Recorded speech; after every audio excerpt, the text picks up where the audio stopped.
Welcome to the dynamic learning hub of ExcelR at Andheri East. A prime spot conveniently located at just a 5-minute walk from LIC Andheri Metro. In our journey of over a decade, we have proudly trained over 2 lakh students. We have also been recognized by Deloitte, Silicon India, and other accreditation bodies.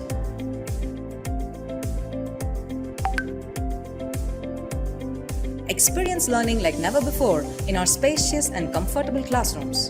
With high-definition projectors and state-of-the-art acoustics in place, we ensure effective learning even to the farthest point in the room. The hybrid mode is a game changer as you can enjoy the benefits of a light classroom from the comfort of your home. Even if you happen to miss any classroom session, you can still attend the same session with the same trainer at the same time at your convenience, maintaining consistency in your learning progress.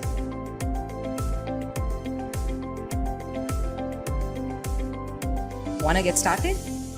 Join us for a demo or career chat over a cup of coffee at our Andheri branch. ExcelR. We don't just train, we build careers.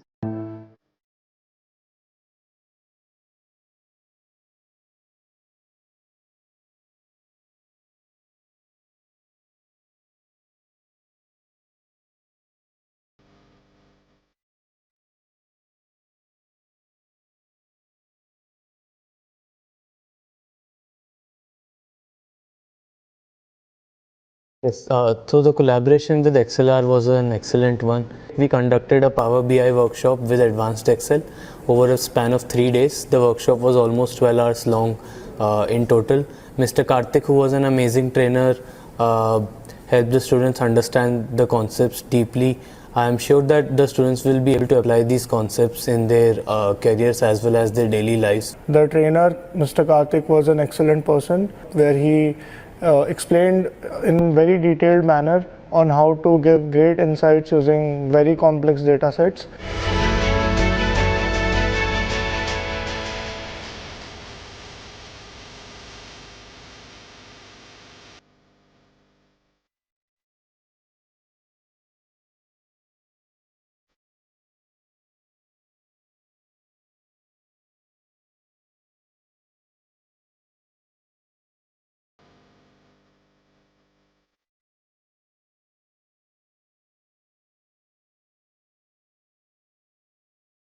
So it was a machine learning workshop. We learned a lot from the course and it was a great experience attending the workshop. The trainer was very helpful. He had a hands-on approach with his teaching and it was fabulous. This was a great experience for me. So I would absolutely love it if ExcelR and its team would come again to our campus and conduct more events like this.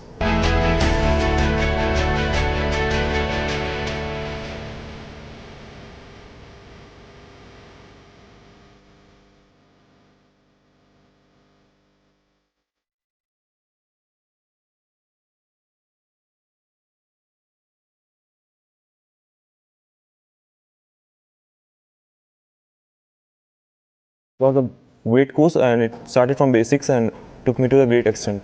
The experience of the workshop was really nice. The feedback from all the students was positive. They understood the concept. The workshop was also practical based with some questions.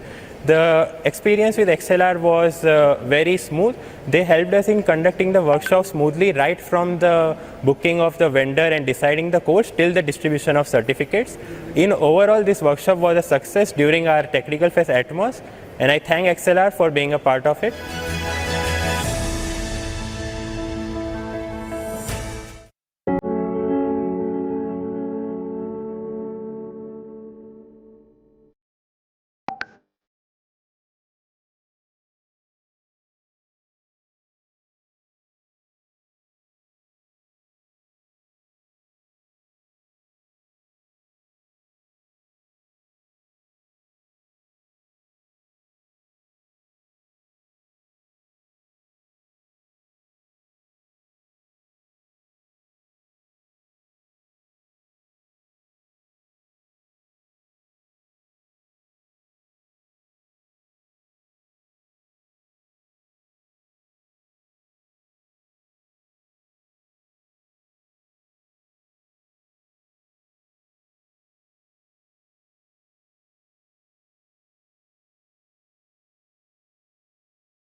I was very much interested in learning digital marketing course for a very long period of time, but I don't get a proper platform. So later for my college, I get to know about ExcelR and I enrolled in ExcelR course. It was really good experience. Our course has been taken by Mayur sir, and he was very good teacher. He not only focusing on theory part, he is doing how real digital marketing works. And it was in total very good experience. I get so much of knowledge. Here they're not only focusing on study, they're also conducting different exams to test our knowledge. And as we are giving the exam, so to appreciate our work, they give certificates for the toppers, and along with the certificate they give hampers. Thank you, ExcelR. Recently, I was searching for digital marketing courses online in Google, and I came across ExcelR, and I attended a digital marketing course which was for 15 days. My mentor Mayur helped me for attending these classes. So he is a very informative and helpful guy. In the course end, there is a exam which I topped, so I came to the ExcelR office in Bengaluru. This digital marketing course has helped my career and my skills to develop, and the certificate has helped my company to join. Thank you, ExcelR. I came to know about this course from my college. Actually, for learning platform, this is very nice, and I learned from here ChatGPT and AI from online. Because he's teaching for me for AI generative and ChatGPT. We are using this technology in more. And after finishing the courses, I came for collecting the certificate. I seen the classrooms and faculties. Classroom is very nice. After the completion of exam, they will give gift and certificates. Thank you, ExcelR, for giving these courses. I learned a lot from this. I gained the more knowledge from here. And thank you for ExcelR for teaching us.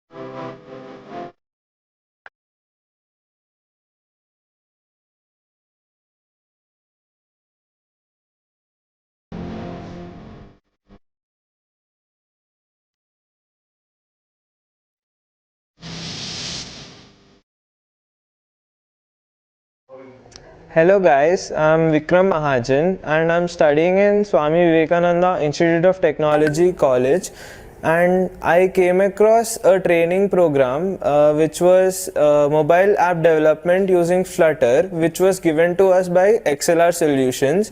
I came across this program through my college faculty, who told us about this program, that it is a very good course and you should enroll in this course. So I enrolled in this course, and initially I felt really good about this course because they started everything from a very basic point of view, that even if someone who doesn't know anything about Flutter or anything about mobile app development can also learn the same way the ones who know about it are learning. So no student was left behind and everyone was given equal attention. All the doubts throughout the course were cleared. And if we had any questions also, we were like, the trainer was also ready to stay for a longer time than it was scheduled, even for the sake of doubts. So that shows how important the students are to them. So it was a really good experience with ExcelR's program, and by the end of the training program, I was able to develop my own application. And through the development also, there was another point. Yeah, so Our sir taught us about how we can connect our own mobile phone to our laptop and write code in our laptop, and you can see the output in your phone. It was really creative and interesting for me. I felt really good about that. So in the end, I developed my own mobile application. I showed it to my mother, I showed it to my friends. I felt really good about it. So I would really suggest ExcelR. I would recommend it to all my friends to take courses from here, as they focus on the children, focus on the students, and they focus on what's necessary, that is the students' doubts gets cleared and everything else. So today I came down to the ExcelR office to collect my certificate. So I got to know about what other courses ExcelR is offering. It included data analysis, data analyst, social media marketing, and full stack Java, and many more courses which were interesting, and they gave us an insight of how everything happens, and they take you through the course from the starting of the course to the end, and what next, that is placements as well, how you should be going into the interviews, and how. A very good evening to all who are present today for Student Development Program on Autonomous Vehicles and Electric Vehicles. I would request all the students to inform their fellow mates to join in quickly, as we will be beginning the session in another 3 minutes.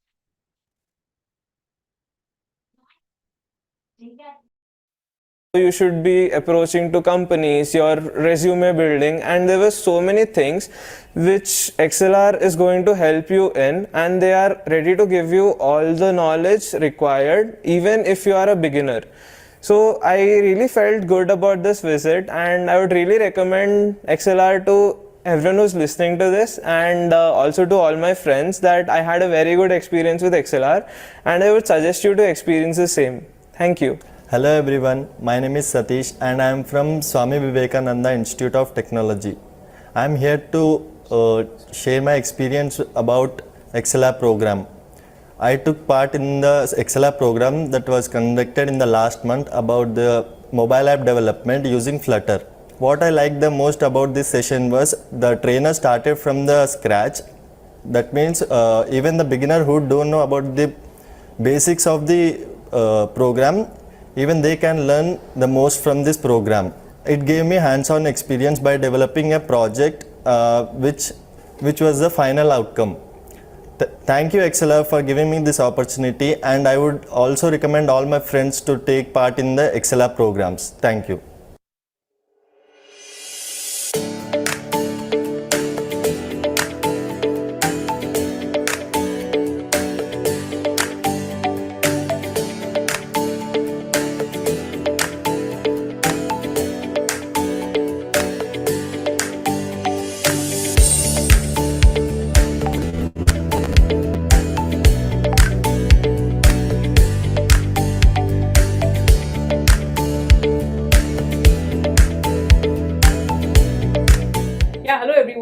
My name is Tasneem. I'm the Senior Manager at 98 Percentile in the HR department. And today we did a wonderful drive with ExcelR.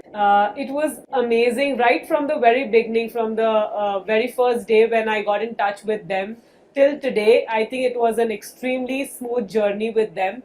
There were multiple follow-ups done by the representatives in order to check that we would be, what time we would be coming, how many people would be coming, what vehicle we would get. To that extent, they were so precise in giving all the information to us.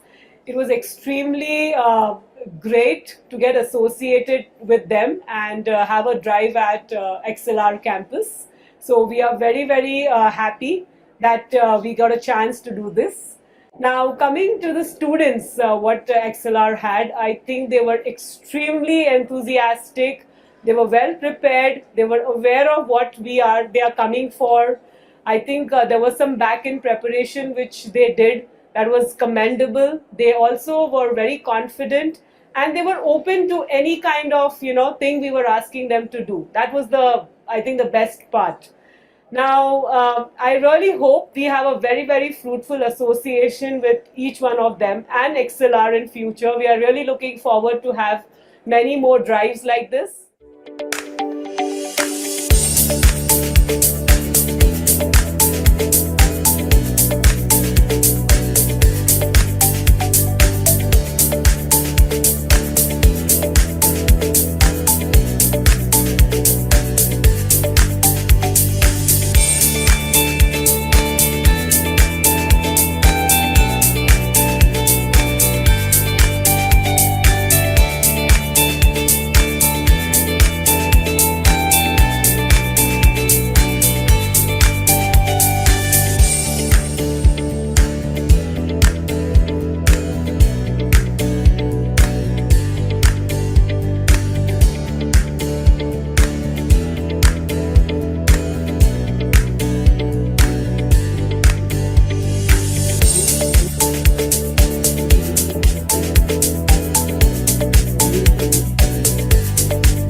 everyone, my name is Prachi Sharma and I'm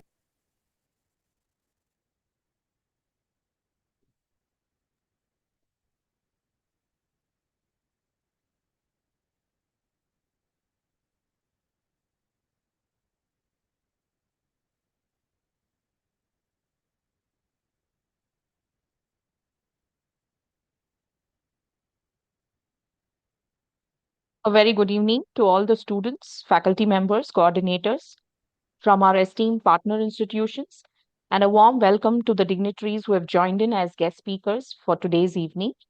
And as you all are much awaited, we have very shortly our student development program on autonomous vehicles, electric vehicles, which will be starting today. The sessions will start from 7 p.m. to 9 p.m.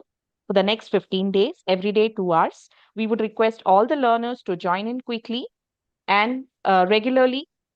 The participants who regularly attend will only be issued with the certificate, participation certificate. So before we could move forward with the session, let me give you a quick intro about ExcelR.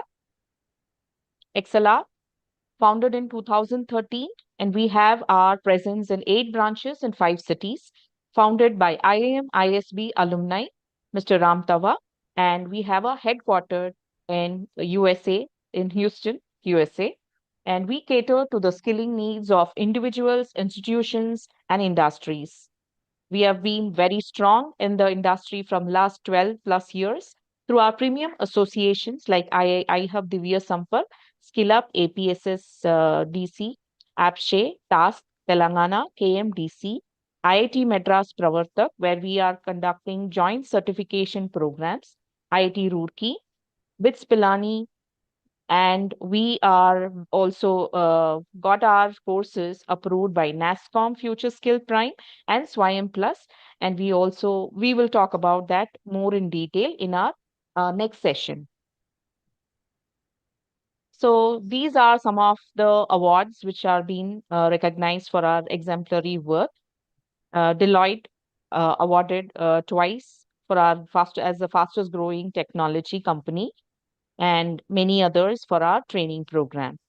To give you a short glimpse on our decade of training excellence, we have so far trained faculty development programs covering 80,000 plus faculties, both STEM and non-STEM domain faculties, and student development programs covering close to 8 lakh plus students. And we have conducted webinars, 600 plus, all on the technical training program, emerging technologies like data science, machine learning, Power BI, cybersecurity, and many others. We have constantly, having been associated with 2,000 plus academy partners and 5,000 plus placement partners. So to give you a little more detail on our everyday learning program, student development and faculty development program, we have the categories from engineering degree, others who have strongly been participating in student development programs. Similarly on the faculty development as well, where we have mixed group of engineering degree and other category groups of faculties who have been participating. So for today's program, that is autonomous vehicles and electric vehicles, we have close to 8,000, that is 9,000 plus registrants from Maharashtra, Andhra, Karnataka, Telangana, Tamil Nadu, Uttar Pradesh, and other regions, and having the highest at the Maharashtra. So for those who are not aware of what is Everyday Learning Program, Everyday Learning Program provides application-oriented and industry-oriented learning program in short duration, that is 15 days of student development program and 5 days of faculty development program, which happens from Monday to Friday. And all of these training programs are on application-oriented training for students and faculties with hands-on training on the trending technologies.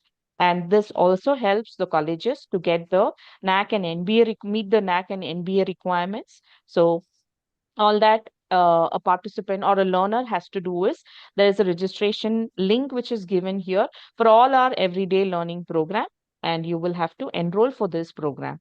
So this is absolutely a free program which will be through our ExcelR, and all of our programs will have the participation certificate. As I told you some time ago, the learner will get the participation certificate if and only if he attends and he participates in all the sessions without any, missing on any of the sessions.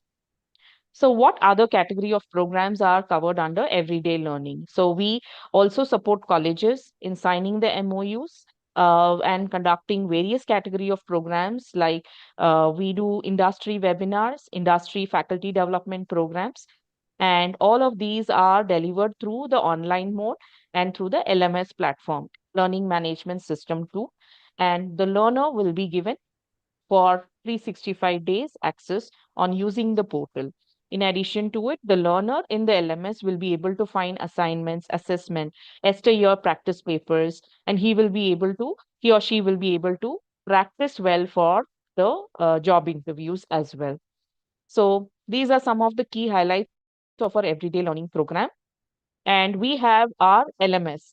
That is, through our LMS, all the training programs will be delivered. Not only a learner who enrolls or registers for this any of the training program will not be able, like he or she will be able to see more such programs which has happened in the past, and also the upcoming events which he or she will be able to learn more and understand on those technologies and get the participation certificate. So through our journey, we have so far done 60 plus student development program covering close to 8 lakh plus students. And the total number of participants or the participating colleges are close to 1,600 plus. And these were done on on a need or a demand from the students or the colleges as well. On those lines, we find the most popular programs like DSA, ChatGPT, Generative AI, Advanced Excel, Salesforce, Python, SQL, ChatGPT, mobile app development, Python programming, cracking coding, full stack development. So these are the most popular programs. Apart from it, we have many others too. So if someone is or your friend is interested, you can just refer them and they can enroll for our training programs. We'll be able to see a lot of technologies which we have delivered. Similarly, there are faculty development programs which we have conducted through our everyday learning program.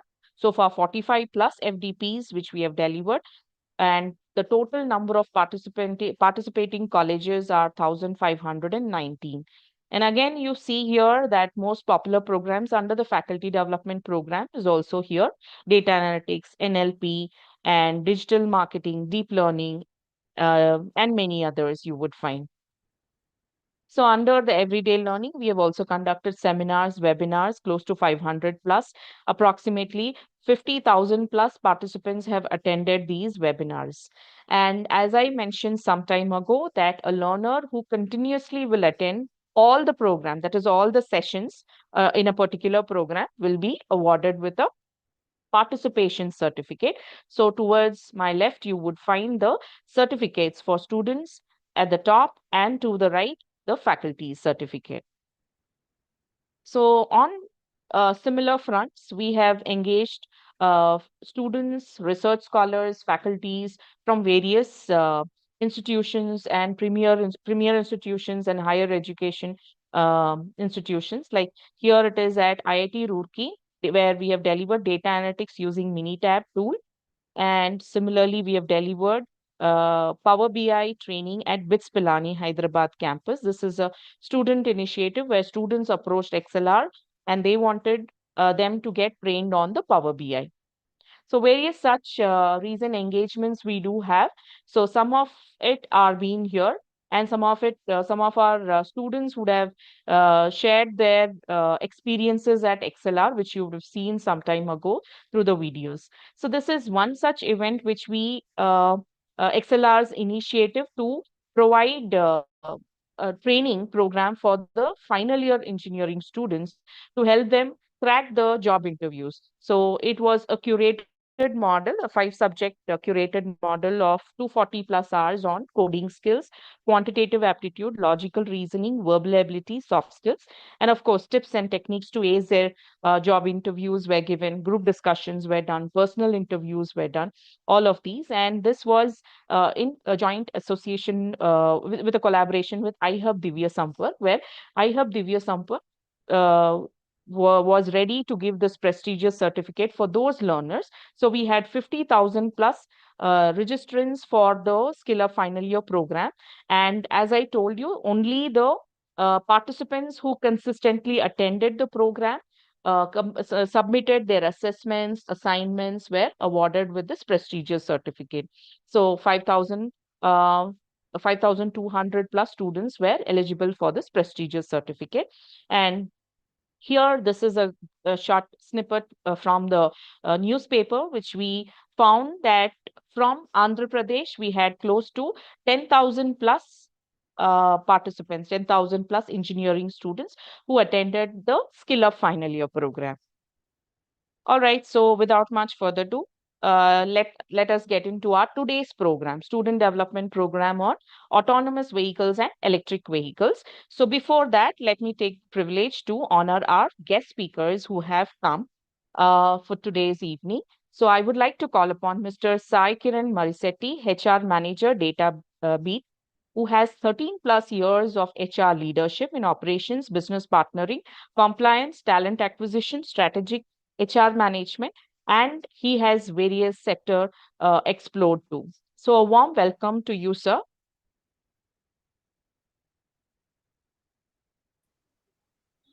Hey, hi. Hello, sir. Please tell me, sir. Hope my voice is audible to everyone Yes, sir. who are It there is on the call. audible. It is audible, sir. Thank you, Nitya. I know it's a great intro, and I'm very impressed to see all the initiations or the programs you're doing it, like the EDL offerings or the faculty development offerings and all those things. That's really impressive, and yep, a good track record also.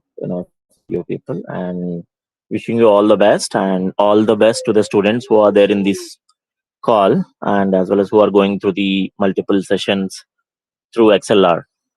Okay. And I feel a bit privileged to join this session too. Hope I am audible. Yes, sir. You are very much audible. Mhm. Okay. So as the intro have been given by the team of ExcelR, I would like to just move on to the further steps rather than spending much time here. I am I got to know about ExcelR couple of months back when I interacted with Mr. Ratnakumar, and then found some good news about them and some articles, and even we try to collaborate with them, for multiple drives. As so the lines are not matching at this moment, and we are gonna go surely or very shortly, go with them, for further drives. That is one thing, and the other one about today's topic. It is like the autonomous vehicles, the AVs, or the electrical vehicles, EVs. So first of all, why we have to move towards that? So what is the rush, or otherwise, what is the importance for us to move towards that? There are majorly two reasons. One, a kind of a little inflation or deflation activities at the global market, and that is about majorly the crunch of minerals, or maybe the petroleum minerals, or whatever we call it as, and that is leading the entire global growth also. And to overcome that, we have to find an alternative to get into a kind of different phase of, or maybe different fuel or different alternative plans. So one of the alternative, either we have to go with autonomous vehicles, which is purely runs on completely through AI or machine learning, or completely a kind of without human involvement, in terms of maybe for driving vehicle or otherwise for utilizing the vehicle. And the other alternative is like EV, using the lithium batteries or whatever the chargeable things. I mean, I'm talking about rechargeable.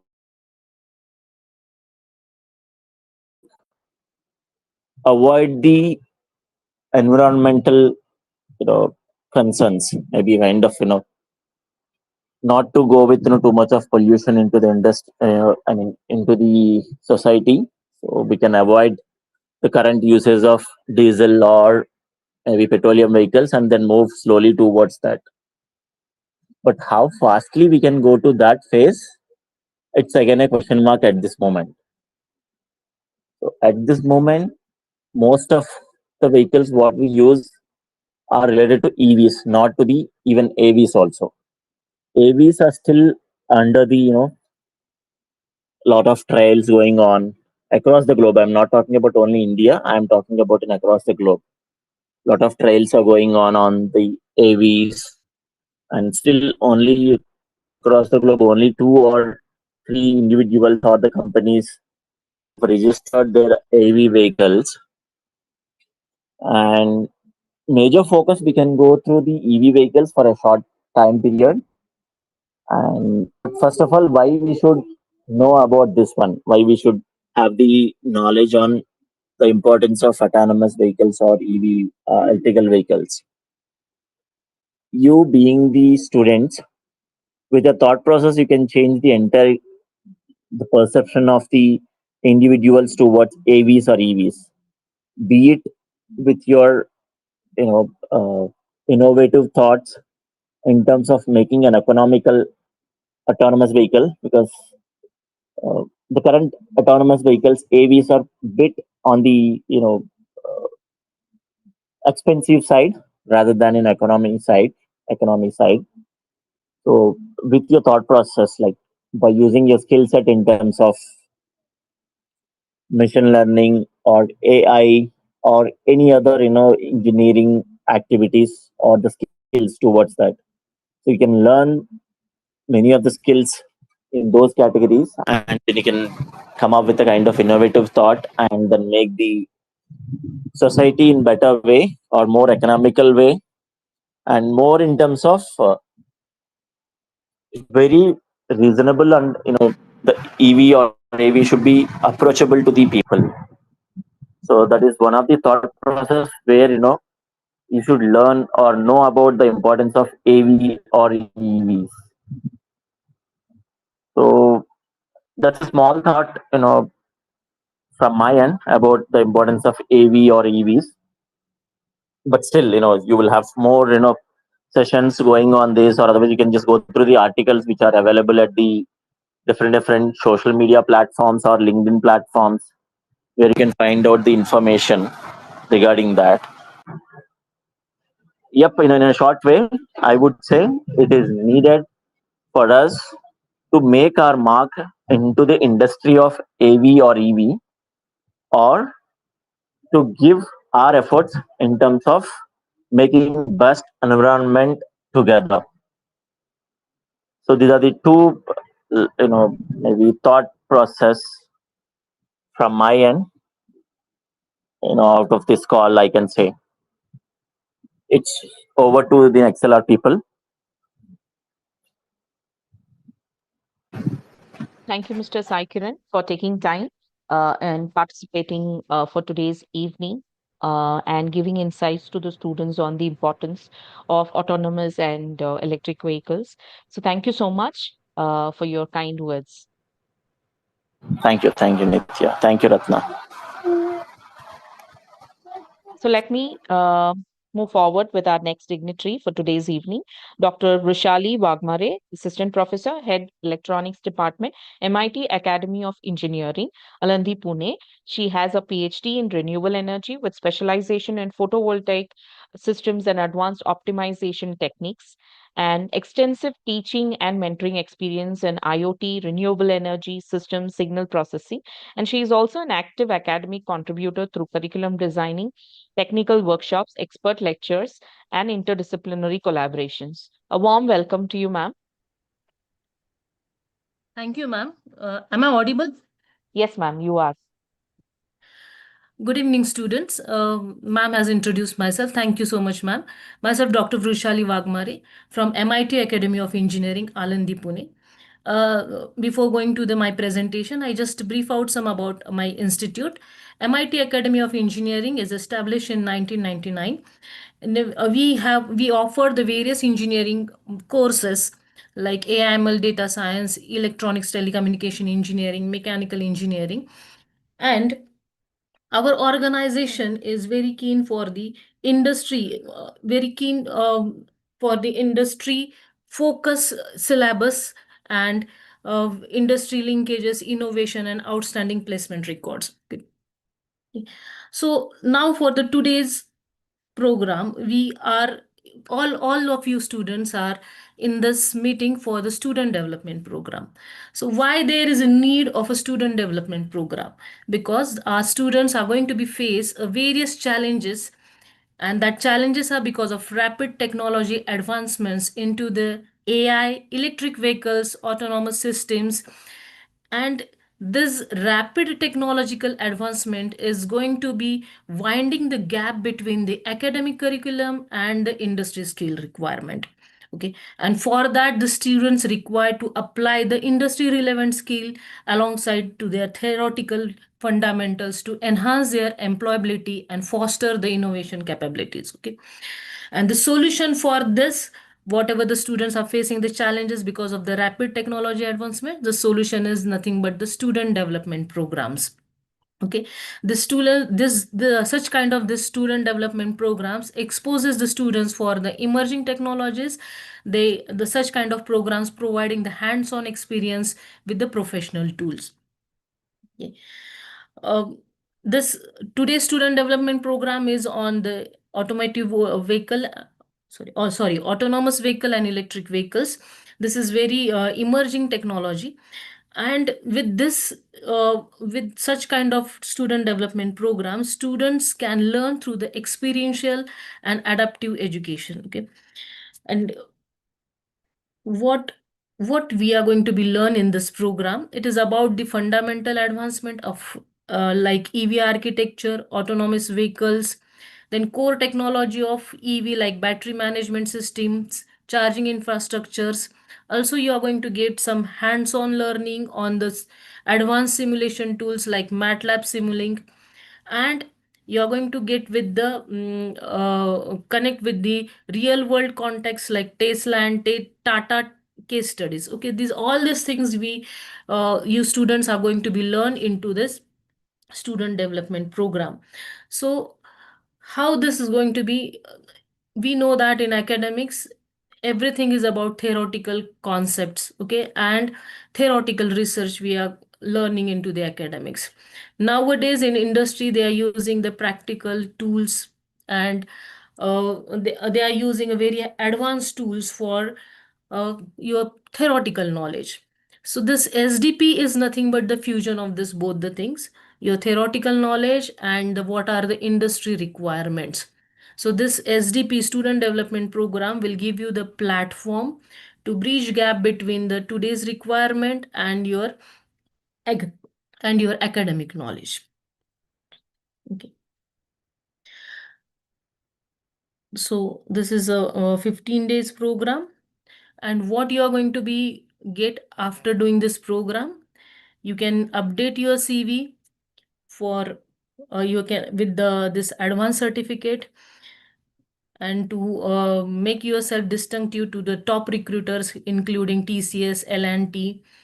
Also it will help you to discover your passion within the within this engineering field, that what kind of different career options are available in this particular emerging technology. Also it will help you to provide hands-on experience with the industry standards tools. Okay, these things you are going to be get in your in this SDP. Okay, I thank ExcelR team for providing such a good SDP and such a good platform for the students. Thank you so much, ma'am. Thank you very much, Rishali ma'am, for emphasizing on those lines that why an SDP is important, and as well highlighting how ExcelR will be able to bridge the gaps between industry and academia. Thank you very much for your insights on those lines, ma'am. Thank you very much. Thank you, ma'am. So let me move on to our next dignitary, Dr. Kailash J. Karande, Principal, SKN Singad College of Engineering, Pandharpur, Maharashtra, who is Director and Principal, Research Expertise in Face Recognition, PCA, ICA modules, and ICA analysis. Prolific academic contributor, authored 10 books, 80 plus research papers, PI of funded research projects, European Erasmus Mundus Fellow at Aalborg University, Denmark, and recognized leader in education, recipient of Albert Nelson Lifetime Achievement Award and Best Principal Award and editorial roles with Springer, CRP, CRC Press, IOP, AIP, and others. A warm welcome to you, sir. Thank you, ma'am. First of all, I'd like to thank the ExcelR team. Dr. Kailash Karande, right now he's busy with the different meetings, and I am Dr. Altaf Mulani, Professor and Head Electronics and Telecommunication Department. And our institute, that is the SKN Sinhagad College of Engineering, Pandharpur, it is started in 2010 with 5 different courses, that is electronics and telecommunication, mechanical engineering, civil engineering, computer science and engineering, and electrical engineering. And this year we have started the AIDS also. So total 6 programs are run by our institute. In addition to that one, we are having post graduation course in electronics engineering, computer science and engineering, structural design, and design engineering. So, and 4 PhD courses also. And we got the NBA accreditation in October 2024, and NAC accreditation twice. In first cycle we got A grade, and in second cycle A plus grade. Now come to the FDP point, SDP points, Student Development Program. As the government is moving to the e-vehicle, so obviously the content of this one will be very much beneficial to the new graduate holders.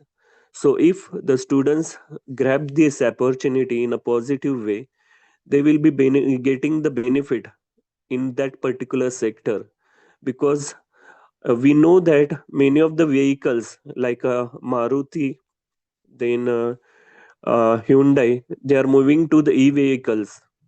So obviously this will be beneficial from job point of view also. Once again, I would like to thank ExcelR team and our Sinhagad Institute's management for allowing us to arrange this particular program. Thank you. Thank you. Thank you very much, Mr. Dr. Altaf Mulani, sir, for speaking on behalf of SKN Singad College of Engineering. Thank you, ma'am.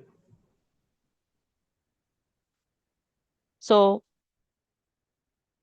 let me introduce now to Mr. Ranit Sen Gupta, subject matter expert, expertise in power electronics, hardware design, and BLDC motor controller development, extensive experience in PCB design, converter inverter circuits, EV controller development with hands-on MATLAB simulation skills, YouTube content creator sharing insights on power electronic circuit design and MATLAB tutorials.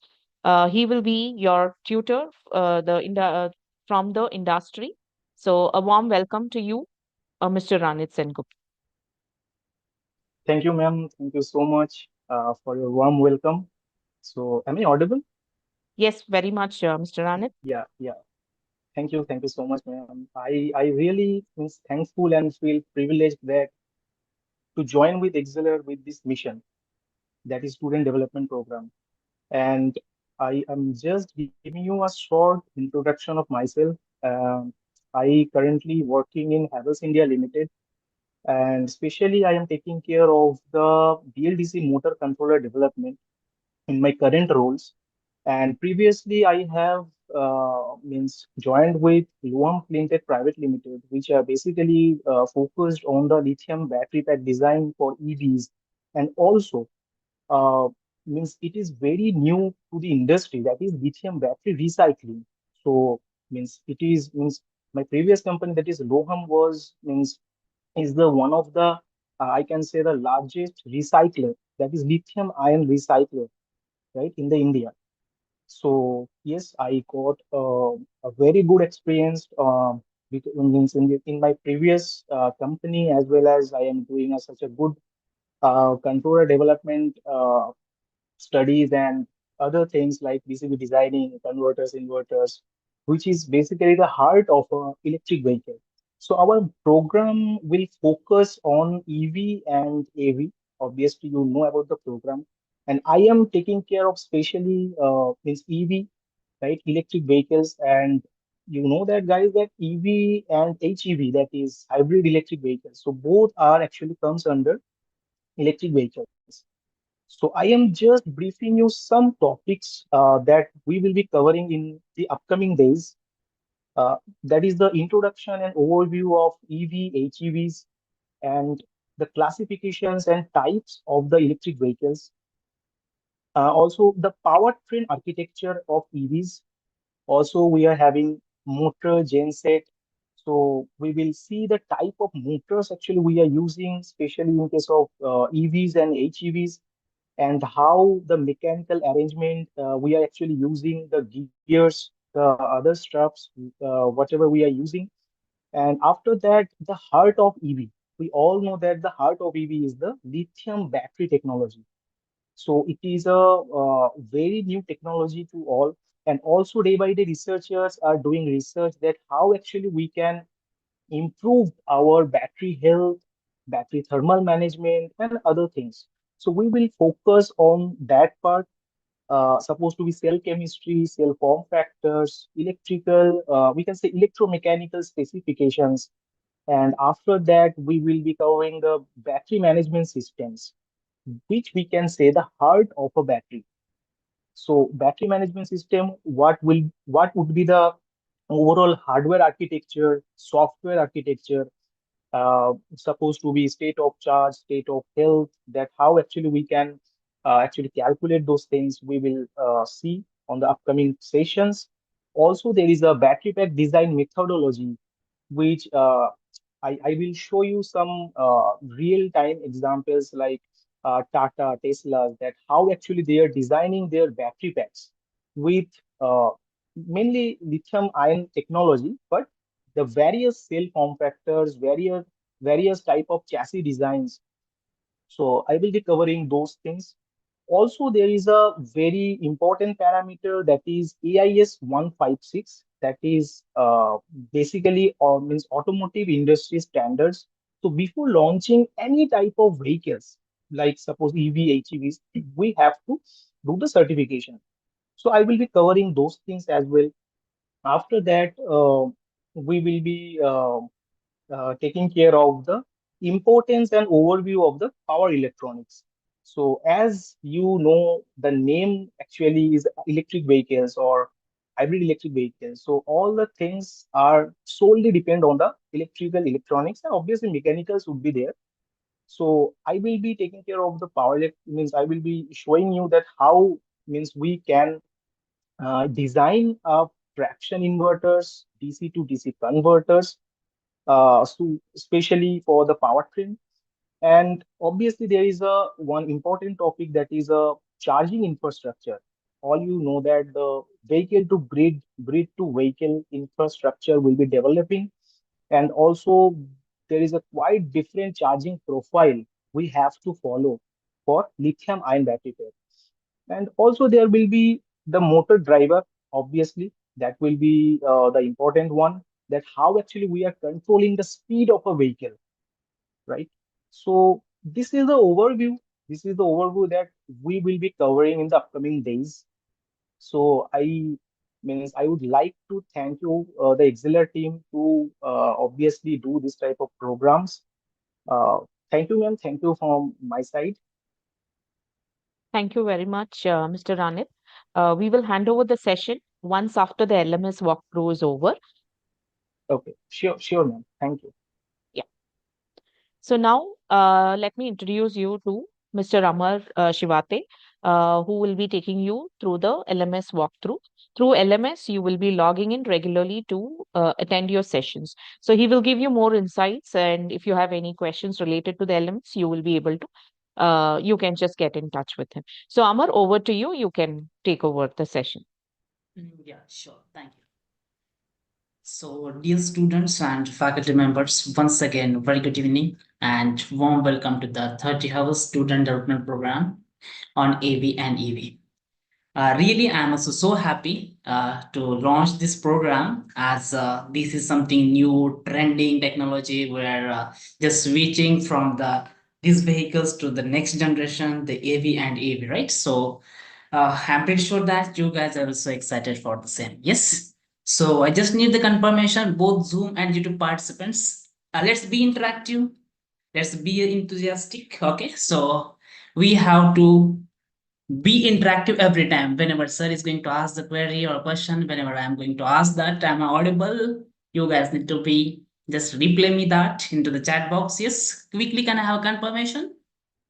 Thank you. Thank you, Zoom participants. Okay, or this quick confirmation. Super. Thank you. So, dear participants, I will just walk you through the LMS. In that, I will take 7 to 10 minutes of your time. So, a couple of you are asking me the question about sir, recordings of the session, sir, LMS material, then attendance, the important part, right? So, yes. So, LMS is nothing but a learning management system, and it's ExcelR one-stop solution to provide you all e-learning material at one place.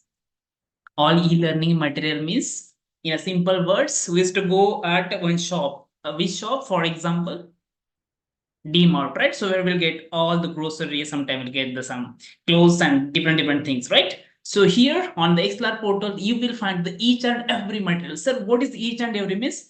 You are able to find the attendance, you are able to find the assessment, you are able to find the recordings of the session, material, everything.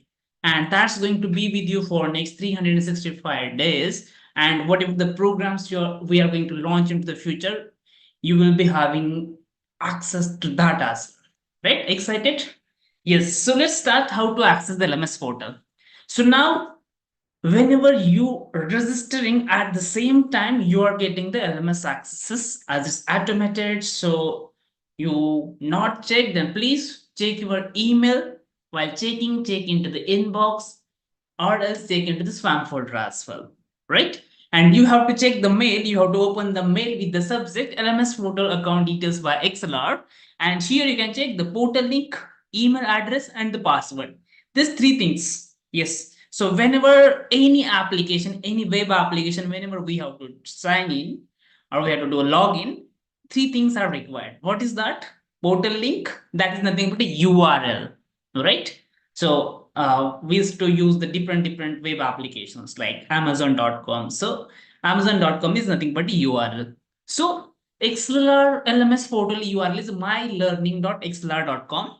Your email address is nothing but your username and the password, which is system generated password. As a first time, you can use that, but later on, definitely you can update that password and utilize that. Okay. So now I'm clicking onto this. So what next? It will take me to the next page. That is nothing but a sign-in page. If you are using the same Google account, you can continue with the Google as well. But I always prefer to provide the credentials and click onto the sign-in. Okay. So here I am providing my credentials, that my mail ID and the password. I'm clicking onto the sign-in. So two things will happen. Will go to the next step, that sign-in will happen successfully, or else it will give me the error that the password is wrong or email address is wrong. So while filling the information, make sure that you're filling the proper information. Okay. So first time, as you're having some difficulty, why? Because the password is wrong, you can easily copy paste, but I will help you on that part as well once we are going to sign in successfully. So suppose that I provided my credentials, I'm clicking on the sign in. So what next? Yes, so now let me reshare my screen and I will show you the LMS portal directly. So where we get all these things. Okay. So just a couple of seconds, I'm resharing my screen. Yes. And here we are. So you can check here. Once you click onto the mylearning.excelr.com, once we provide the credentials, we'll find the website like this, and on the homepage itself, you will find some couple of the courses which is under the government initiative, a credit-based courses approved by the SWAYAM Plus and NASCOM. Okay, on different technologies, 18 plus technologies are already available there. Okay, so now if you're on this page, click on profile and go to the user mode. That is nothing but your dashboard, and you will see this screen as a dashboard. Okay, so the first thing what we have to do, let me check. Sir, LMS access is not available for me. Okay, no worries, I will take up that queries. Okay, so let me explain end to end, and then we go through, then we'll take up the queries. Yes, okay, so we have to come here on a dashboard, and you can check here, you are able to see the profile option. Let me zoom in a little bit. Okay, so click on profile and click on settings. Once you click on setting, here you have to set up your account. So you can update your full name, you can update your username, it's up to you, you can upload your photo. And I said that yes, a password is little bit lengthy as system generated, but from here you can set your new password, you can update that password. Once the both passwords are going to be matched, then update password button will be enabled and you are good to go ahead, and you can start utilizing or you can start using that password. Okay, so now after that, on above the dashboard, you can check here, let me go back. Above the dashboard, you are able to see the leaderboard. So leaderboard is a very easy and simple concept, like as your BTech student, it's not required to know about the leaderboard for the BTech. Most of you from tech, non-tech, everybody have idea on this, right? So we used to have the examinations, right? So ExcelR is providing the programs to the different universities, NITs, IITs, and different colleges from the different areas, right? For them, whenever we are conducting the exam, their XPs are printing here. It's not up to only MCQ exam, but we are conducting the test onto the programming as well. So running the test cases and getting the marks and submitting the test with the proctoredness, like the different languages, HTML, CSS, JavaScript, Bootstrap, Java, database as well, right? So here it's printing the leaderboard. Okay, so that is visible to you. And below the leaderboard dashboard, important thing for you guys. Okay, so please listen me carefully here onto the dashboard. So the first important thing, live session for today. Click on that. Here you can check live session for today, SDP on AV and EV day 1, right? So click on that. Once you click on that, here you are able to see the 2 links. All right, so to join the session, you can click onto the Zoom link. It will take you to the Zoom. If you are facing any difficulties over the Zoom, you can utilize the YouTube link as well. Okay, just coming here, clicking on mark as a present, it will not mark your attendance at all at any cost. That's not going to be considered. For attendance, I will let you know what is the process.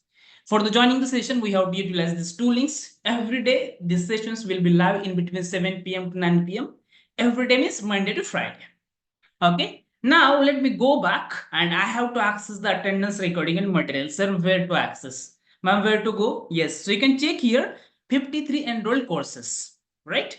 So in that, as I'm a member of ExcelR, you are able to see that 53 courses are enrolled on my dashboard.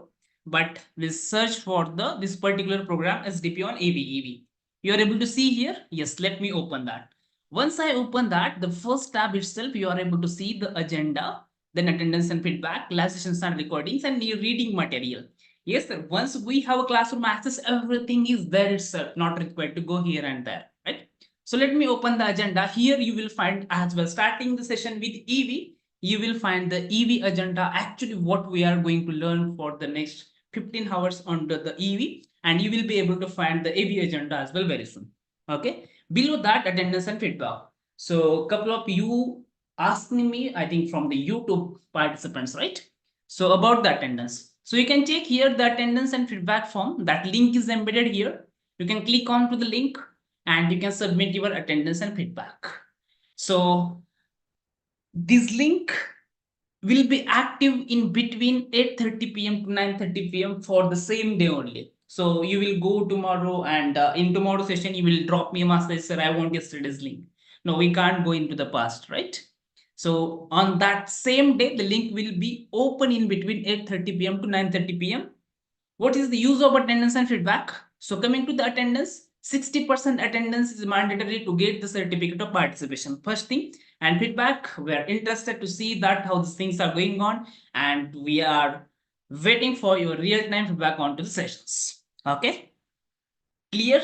Now I know the counter question what you guys are going to ask me, that sir, I just registered, sir, I got link from my friend, how to join the session. No need to worry. Every day, just for your help, we not be like sharing on WhatsApp, but every day you will be able to get the link onto the Zoom chat and YouTube chat, but after 8:30. Okay, I hope it's clear. Below that, you are able to see the live session recordings. So the live session, I already explained that on the joining. Every day you will be able to see. Now you can check here the whatever the live it's going. It's already the session is available here. From here also you can join, from here also you can start posting. We can take up that queries as well. Day 1 to day 15 all the recordings will be available. As per the days, the section wise material will be also available.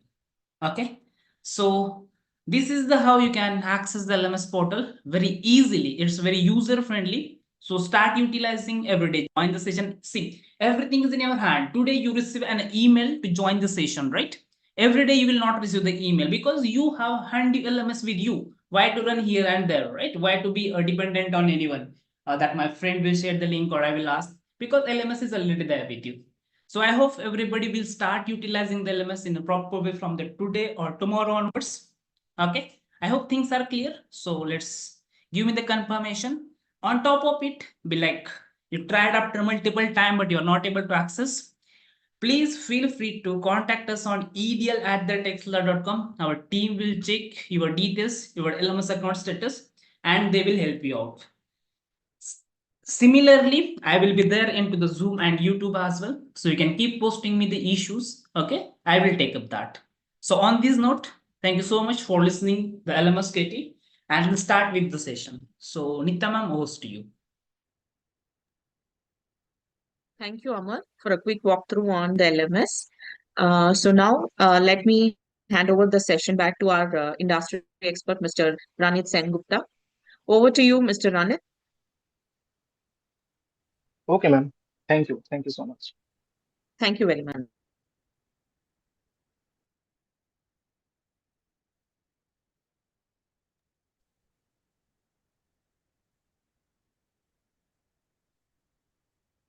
So I am sharing my screen.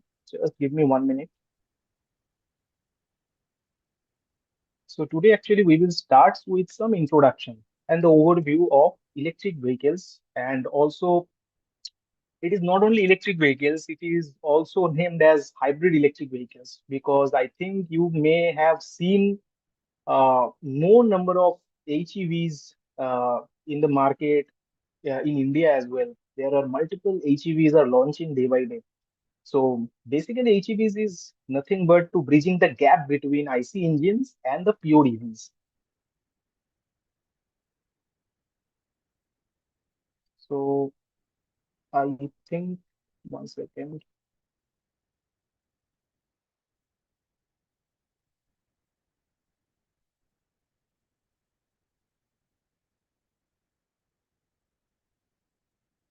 So basically, my first question. See, guys, this would be our interactive sessions, right? So I expect that you should have questions, right? So, and I will be also questioning to you.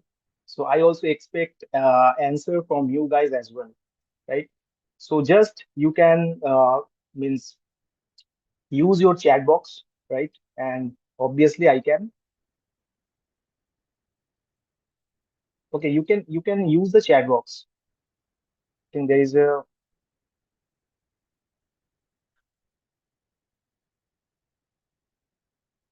1 second.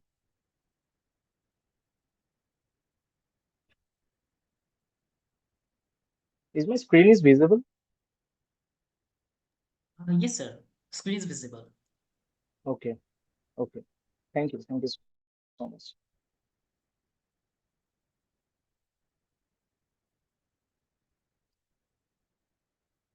I think there is some issue.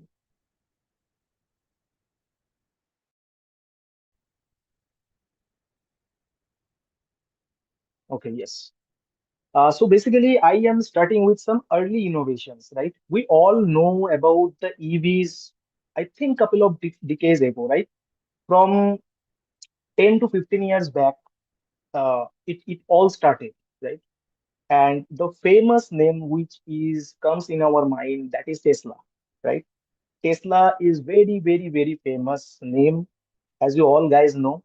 And nowadays, one name also be famous, right? BYD, right? I think guys you all know about BYD as well. And yes, there are many Indian manufacturers are there. I think you have seen very recent models, that is Tata, there is means Mahindra V6 and also Harrier EV, and there are multiple EVs are there, right? They are recently launched, right? So there is some message, I think. Okay, I have to check. Okay, Vijay, yes. So you have seen some battery problems, right? So see, Vijay, actually we will be whenever actually we will be discussing on the battery packs. Obviously, we will discuss on that. But before going into the battery pack, first we have to think about that. Without battery pack, also there are multiple components in a EV as well as in a HEVs, right?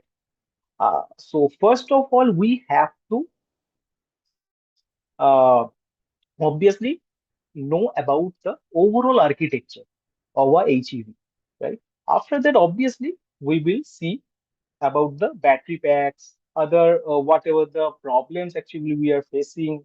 And you have actually seen many videos, right? Battery fire cases, EV fire cases, right? So yes, I will be there. But I am starting with the early innovation that is actually done in 19th century. So that is the loner Porsche prototype. But yes, that idea actually flopped because of the battery technology, in which base actually we are supposed to be design our battery packs, that is lithium technology. So on that 19th century actually we were missing those things, right? So that is why this loner Porsche prototype actually flopped. After that actually we are, so why actually we required EVs and HEVs? What is the importance of EVs and HEVs? So as I told you, HEVs is actually bridging the gap, right, between IC engine based vehicles and obviously the pure EVs. So what is the idea about IC engine based vehicle? Do you guys know about some any kind of mileage, right? Supposed to be any kind of four wheeler, they are giving roughly around uh, 15 kmpl, right? They are giving roughly 15 kmpl. Suppose we are doing some hybridization, right? So there is a various type of hybridizations are available, but I am just sharing with you, if suppose you do the hybridization, your overall mileage, or we can say the overall fuel efficiency, can be increased by 30 to 35%, right? Whatever the mileage we are getting from a IC engine based vehicle, supposed to be 15 kmpl, we can get up to 22 to 25 kmpl on that exact hybrid design. Same means obviously the same model, same body weight, same overall chassis design, aerodynamics, everything same. But only the hybrid models, we can get up to 30% more mileage. So obviously HEVs are also important, right? And today's basically we are mainly focused on the mileage. Mileage means if I am talking about EVs, electric vehicles. So obviously one question comes in our mind, that in a single charge, how much mileage actually we can get, right? 500 kilometer, 400 kilometer, 300 kilometers. So that is the anxiety, right? Range anxiety, because we know that we have not developed that much fast charging stations. But yes, not the fast charging, slow charging stations are widely installed in India, right? There are many startups are working on that, as well as the big players, that the charging station developments, right? So in the highways especially, you can observe or you can see this type of charging stations, but that are not that much fast charging stations, right? That was nearly slow charging, means you need nearly 1 hour, 2 hours to get charged your vehicles. So obviously, on that point of view, the range anxiety will be bigger issue, right? So that is why actually the EV players, the OEMs, actually focused on the HEVs also, hybrid electric vehicles. So HEVs will roughly give you, means if I'm talking about EVs, means IC engine plus obviously EV. That is actually the HEVs hybrid. So it can give you, if supposed to be you are having a full charge battery and full tank fuel. It may be petrol, it may be diesel. So you would get nearly 1,000 kilometer of mileage, 1,000 to 1,200. And obviously petrol, diesel filling is very easy, right? Okay, there is a question. Let me check. One second. Yes, yes, Jaswant, we would have series hybrid, parallel hybrid, this type of topics. Okay. So obviously, the second point is the lower emission. So our main focus is to the reducing the carbon footprint compared to traditional gasoline cars. But to be frankly speaking, guys, if you see closely the lithium battery technology, whenever actually we are extracting the lithium and processed for cell manufacturing, there is a huge carbon footprint. It's nearly same as traditional gasoline engine or petrol engines, right? The carbon emission during the initial stages of the lithium battery design, that is the lithium extraction and also cell manufacturing, means from lithium extraction to the cell manufacturing, right? So there is a huge carbon emission, guys. Means it is really a huge concern. So that is why also, if I am talking about the current industry is widely focused on the different chemistry, supposed to be aluminum air, sodium ion, right? Solid state batteries. Means we are actually, means going into the other chemistries, right? More easier, more less footprint, right? So we will be searching for that one. Okay, so this is the major milestone actually we achieved on 1997. Basically, in 1997, Toyota has launched their Toyota Prius, that is the first hybrid vehicle, right, in the world. And I have shared that overall specification. The IC engines roughly having 1496 cc, which are having 58 horsepower, and the electric motor basically used as PMSM. So obviously I will be, means clear you out what is PMSM. Means you may think that, oh my god, motor PMSM, what does it mean actually? Don't worry on that, I will be taking care of that part as well. I am just giving you a overview, right? So the motor they used 40 horsepower, the IC engine they used 58 horsepower, and the top speed you can see that, guys, 156 kilometer per hour. That is obviously a good speed. And they have used a battery bank of 1.3 kilowatt hour NIMH battery pack. So this is also not based on lithium ion technology, right? So keep, means obviously in any interview or in any cases, suppose you are, means interviewer asking you that what is the first hybrid vehicle or EVs, right? It may be HEV or it may be EV, right, which launched in purely lithium ion technology. So that will be your this one, that is the Tesla Roadster 1.5, which basically launched in 2008.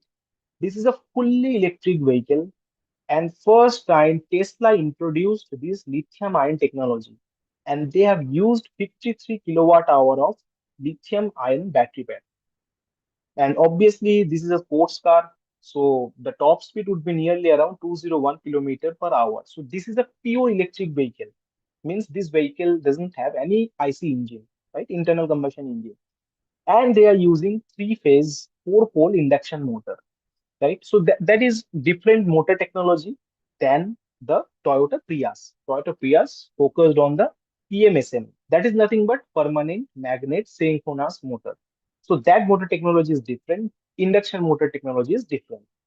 The motor power rating, that is a maximum peak power the motor can generate, that would be 185 kilowatt.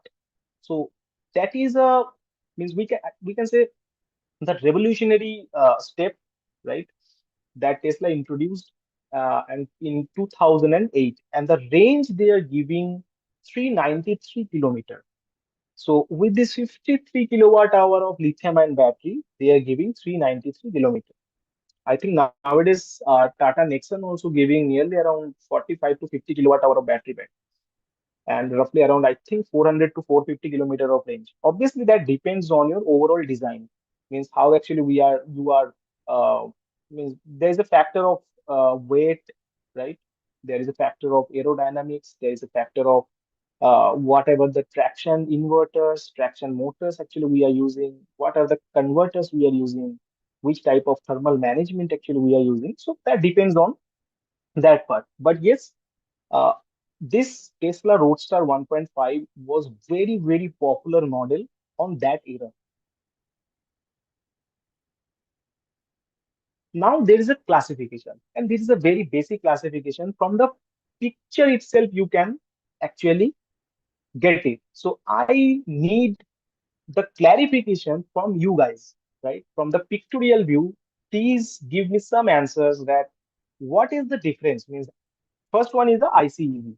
That is a means not confused. ICEV not. That is a internal combustion engine vehicles, right? That E stands for engine, right? Not electric.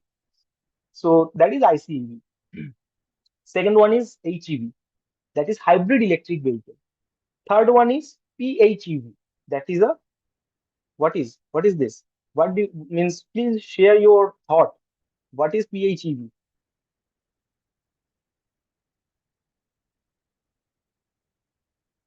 The judgment is asking about can we replace the BLDC motor controller with a Arduino Mega board with position sensor wires as the inputs by using motor drivers? Uh, just one, yes, we can use the Arduino Mega board. The position sensors means what does means you are actually talking about hall sensors. I think so. I think so. Yes, we can do that. We can do that. Uh, okay, Chinmay has no Chinmay. This is plug-in hybrid electric vehicle, not power, right? So this is a plug-in hybrid electric vehicle.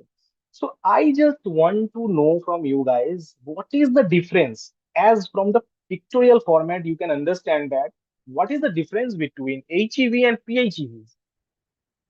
As I told you, plug-in hybrid electric vehicles. Just give me some quick answers.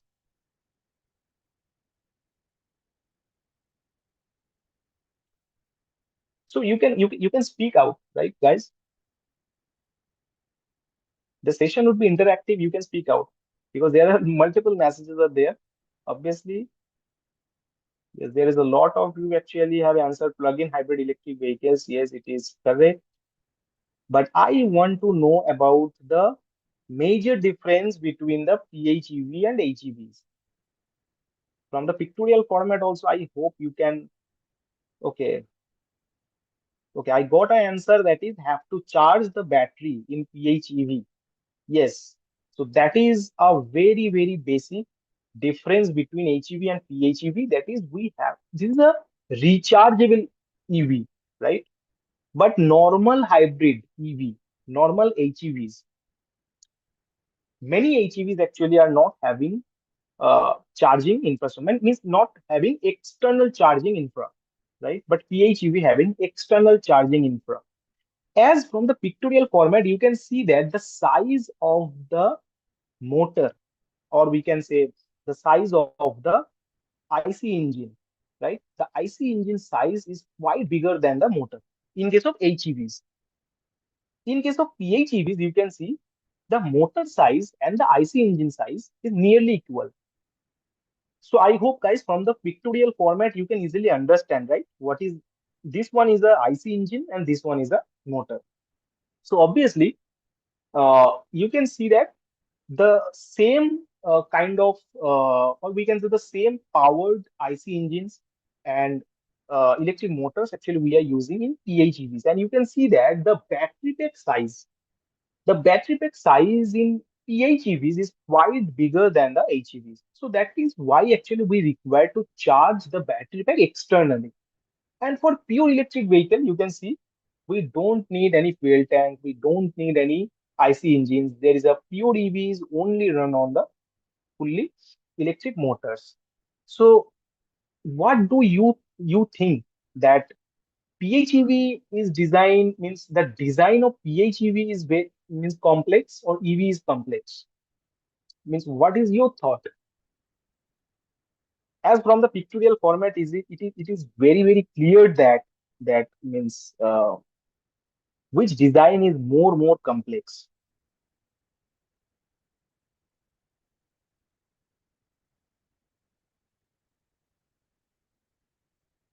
So PHEVs is for fast charging, HEV is for slow charging. Yes, PHEV is complex. So obviously, it is a correct answer that PHEV design is is very much complex, right? Because there is a uh, on the next session, basically we will focus on that part, that how actually the gear ratios are changing, right? Which type of gears actually we are using to means accommodate both the we can say uh, both the source of energy, right? That is IC engine as well as the motor, right? So there's a very complex gear issue that we are using in case of PHEVs rather than we are using in EVs, right? So EVs are very easy to design. That's why you can observe in the market, guys, that in two-wheeler segment, if I am talking about the IC engine based vehicle, please give me some names. Supposed to be Hero, Bajaj, uh, it may be TVS. So means there are very few names, right? In IC engine based two-wheeler, I am talking about. If you see the EV market in two-wheeler, especially, there are, I think, thousand number of companies are there, right? Means obviously big players are there, but there are multiple startups are there. We can say Okinawa, Ather, Ola, right? Joy Bike, and there is a Revolt, and there is a very famous name Ultraviolet. Ultraviolet is doing a phenomenal job in two-wheeler segment, guys. You can search it out on Google as well, right? Ultraviolet. So there are multiple. Actually, I have worked with I think more than 8 to 9 manufacturers. That was startup manufacturer, right? That was startup basically. So if I talking about pure electric vehicles, are easy to design, not that much complexity are there, right? I'm talking about from manufacturing aspect as well, right? Okay, there is a lot of questions, I think. Let me check some chats.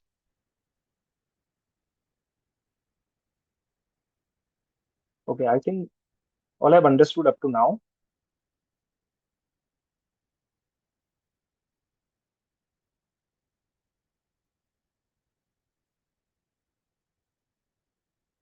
Okay, so that is the market analysis. If we are talking about the electric vehicle market, see guys, as your perspective, right? You are all in obviously second year, third year, fourth year, means final year, obviously. So you're seeking for a job, right? So if you see on the left hand side, there is an ecosystem actually we are working, right? So suppose we know about Tata, suppose we know about obviously Mahindra, right? That big players, right? Bajaj, Hero, Maruti Suzuki, but they all are dependent on a small manufacturing units, right? They are not manufacturing all the things, right, in their factory. So if we are designing our battery pack, supposed to be that Tata is designing their battery pack in their factory, but they are not designing the cells, right? They are not designing the BMS, that is the battery management system. They are not designing the traction inverters, right? So they are not designing the DC-DC converters. There are multiple options, multiple things are there in EV, right? So they are dependent on obviously another manufacturer. So obviously we have to focus on the overall ecosystem, right? So I am just giving you a small brief that the air compressor, power conditioning unit. Power conditioner means I am talking about some converters, inverters, right? Power control units, supposed to be controller, right? It may be PMSM, means motor controller I am talking about. Chargers, there may be onboard chargers, there may be offboard chargers, there may be charging stations, right? Cell manufacturing, lithium ion cell manufacturing, battery pack manufacturing, BMS manufacturing. So there is a lot of we can say uh, means there's a huge market in which is basically associated with this EV. So you can see that the transition from 2023 to 2030, I have shared all the datas, right, from 385 billion USD to 952 billion USD, right? So this is the upcoming growth of the EV HEV market. So it is rapidly increasing, obviously, and also we are rapidly changing our technology as well, right? So this is on the left hand side, you can see that that is the electric vehicle market in India, especially I am sharing from 2020 to 2030. And I have shared there is a battery electric vehicle as well as plug-in hybrid electric vehicle. So most of the Indian manufacturers are basically focused on PHEVs because obviously HEV, I am talking about normal HEVs, are, we can say, at present scenario, those are flopped, right? PHEVs are working well, obviously giving a very good fuel efficiency, as well as if you see the battery electric vehicle, that is also we are expecting that, means it will be also rapidly increasing. And on the right hand side you can see that that is the difference, that is the market share between the passenger cars as well as the commercial vehicles, right? Obviously you have seen, guys, there are in the cities, especially the metro cities, all the buses, they are actually using the e-bus, right?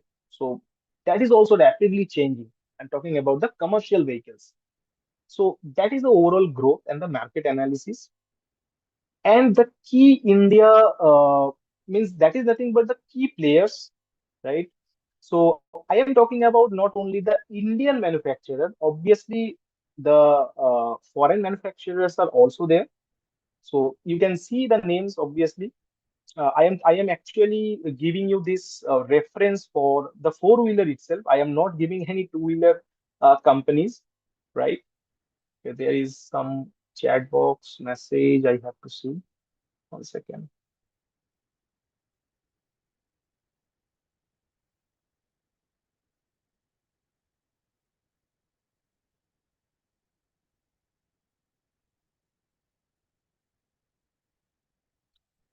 Okay, there is a question that PHEV vehicles are no external charging part. Sorry, I actually can't get your point. Dhanu, I think. PHEV actually requires external charging.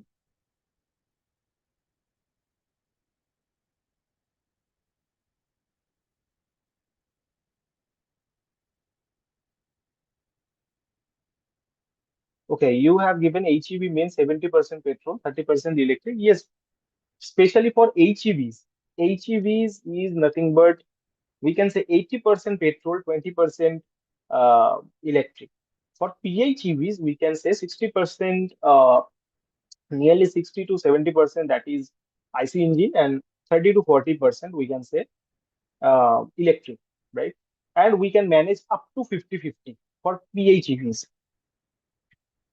because HEVs are quite expensive.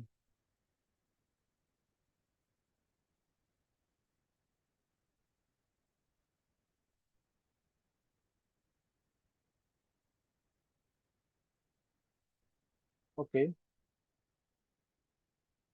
Let me share the classifications. So I hope you can see the new screen, guys. please just give me a clarification. Have you seen my latest screen? Is it visible?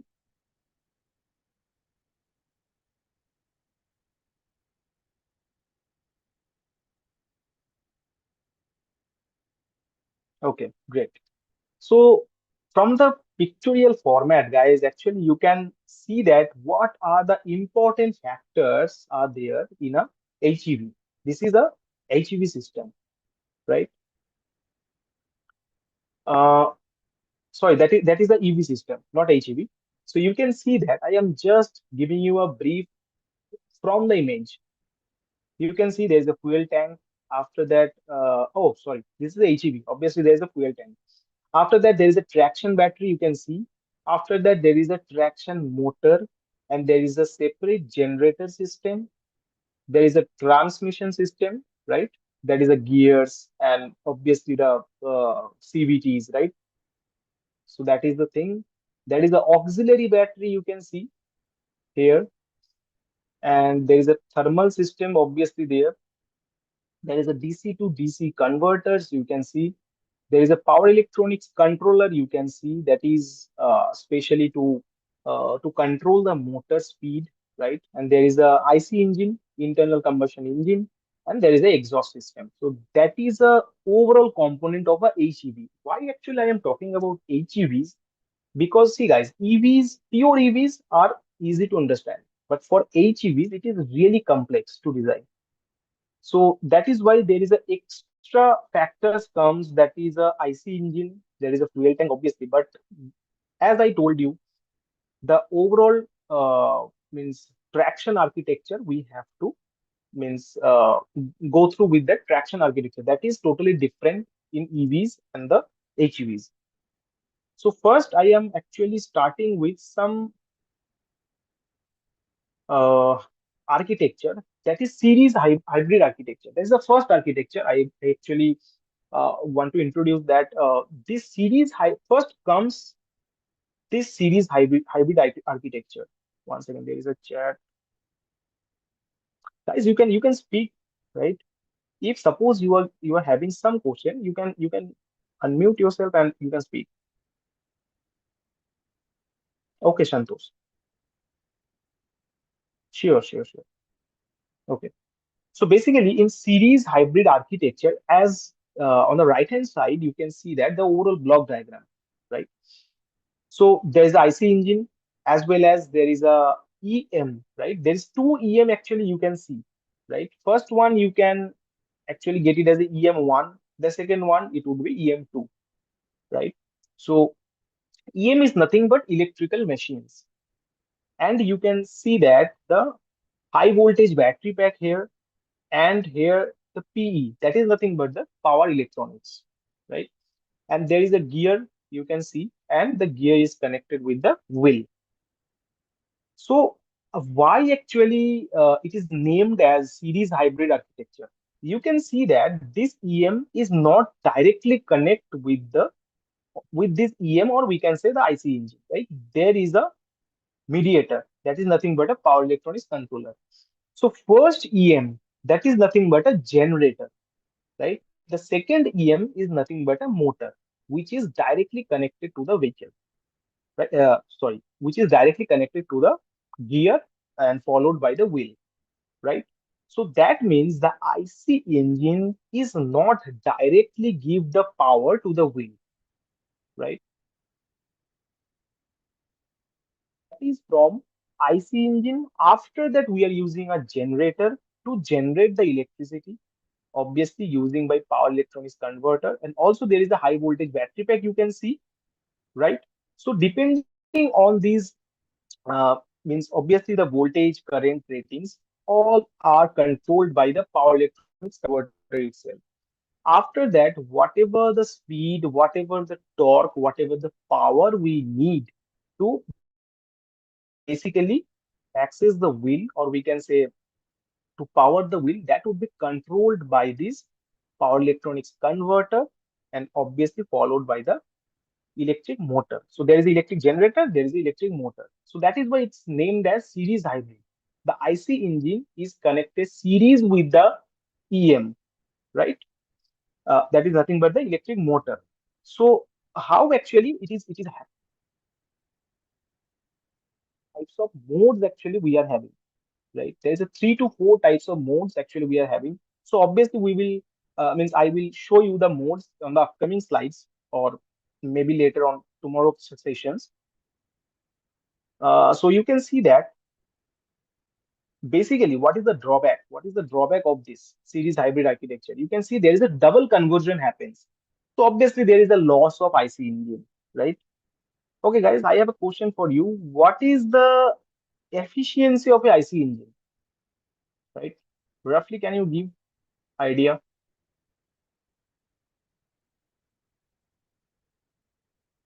Okay, it is nearly 40%, nearly, right? 35 to 40% efficient our IC engine is. And the electric motor and electric generator, that is nearly 95% efficient, 90 to 90. Talking about the double conversion technique. Obviously, there is a double conversion happens, right? There is a IC engine loss, there is a generator loss, there is a power electronics converter loss, and after that there is a electric motor loss, right? There are multiple lossy things actually connected with this, right? So obviously that is the major drawback of this double conversion technique. That is a series hybrid architecture. So this is a case study that is a BMW i3. So it is a series hybrid model. You can see that the electric motor actually they have used nearly around 170 horsepower, right? 170 horsepower synchronous motor, right? They are using. The engine is nearly around 38 horsepower, dual cylinder, right? Kilowatt hour of lithium ion battery technology they have used. And they are giving the electric range up to 325 kilometers as we are using a high voltage battery pack, right? So if the battery pack is fully charged, on that case, actually, we will get a 325 kilometer of range, right? And obviously, this is only a electric range. If we are talking about the overall range, that would be nearly above the 700 kilometers, right? So this is basically a series hybrid model, as you can see. 1 second.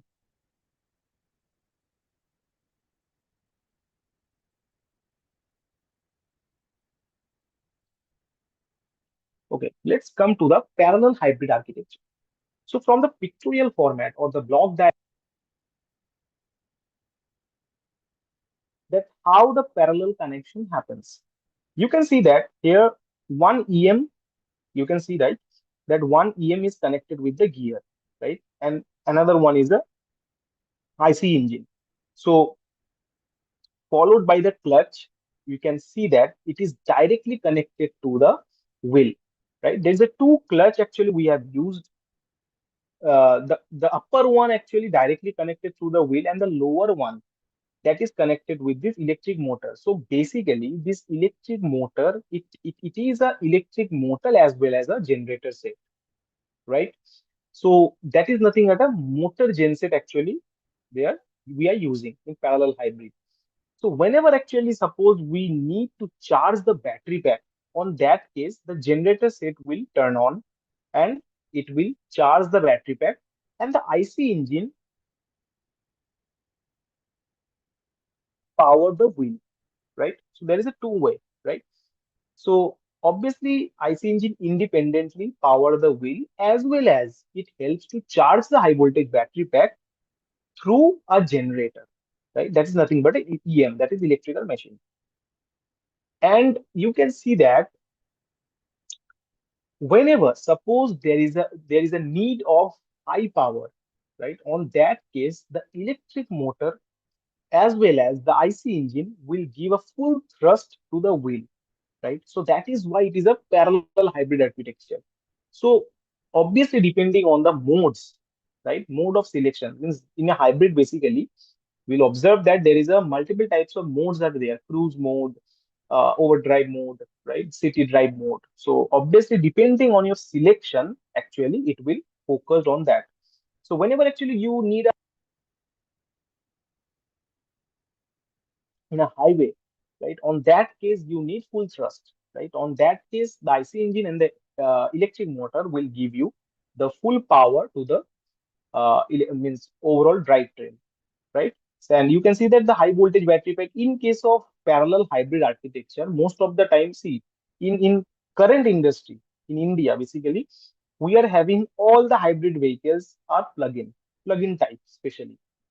So, and all the battery packs are a bigger battery packs, more than 40 kilowatt hour, 30 kilowatt hour battery packs.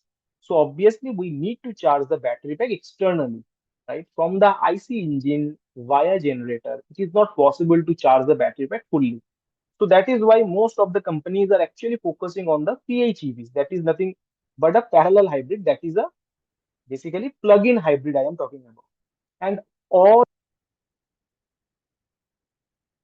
current market actually focusing on the series parallel hybrid architecture. Means we can switch, right, from series to parallel, or we can use both the things. So basically, one terminology I think you may have heard, that is PSD, that is power splitting device. And this PSD architecture actually we are adapting, right? From past few years, actually we are using this PSD architecture, that is a power splitting device. So means all the kind of modes of operations actually we can operate, right? It may be series, it may be parallel, it may be series parallel, depending on the PSD. So that is basically a powertrain architecture, the gear architecture. Actually, I will be showing on tomorrow's session basically. And yes, about the regenerative braking. Obviously, you may have some question that means you may have heard this terminology, right? Regenerative braking. What is regenerative braking? Obviously, I will be taking a separate note on that. But for your information, whenever actually we are using deceleration, right, in EVs and HEVs, see guys, deceleration and braking both are different things, right? Suppose your vehicle is running on 60 kilometer per hour and you are just decelerating your vehicle, right? You are just removing your feet from the acceleration but not pressing the brake. So on that point actually your means vehicle will regenerate the charge, and which actually used to charge the battery pack, right?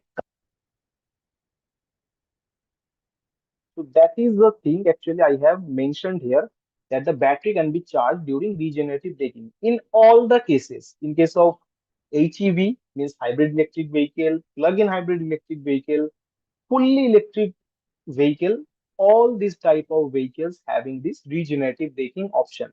But you have to keep in mind these things, that you have to decelerate, not to use the braking system, right? So whenever actually we are using the braking pedal, obviously that is a mechanical brake, right? And whenever actually we are supposed to take our feet from the acceleration pedal, obviously this would be under regenerative braking mode. And this transition will take automatically, right? So this is a parallel hybrid architecture. Now there is a series parallel hybrid architecture. So you can see guys, parallel one. So you can see here basically in series hybrid architecture, the IC engine basically directly connected with a separate generator, and it is connected with the clutch followed by the motor, right? So you can see here. So previously what happens, the electric EM1, that is nothing but a generator, right? The EM1, that is nothing but a generator. Generator is used to charge the battery pack, as well as it can be used to power the uh, means wheel as well, right? On that case, obviously the electrical machine one, that is nothing but EM1, that is a motor. Motor will be on shutdown state. So whenever suppose we need a very less amount of power, and obviously it depends on your mode selection, right?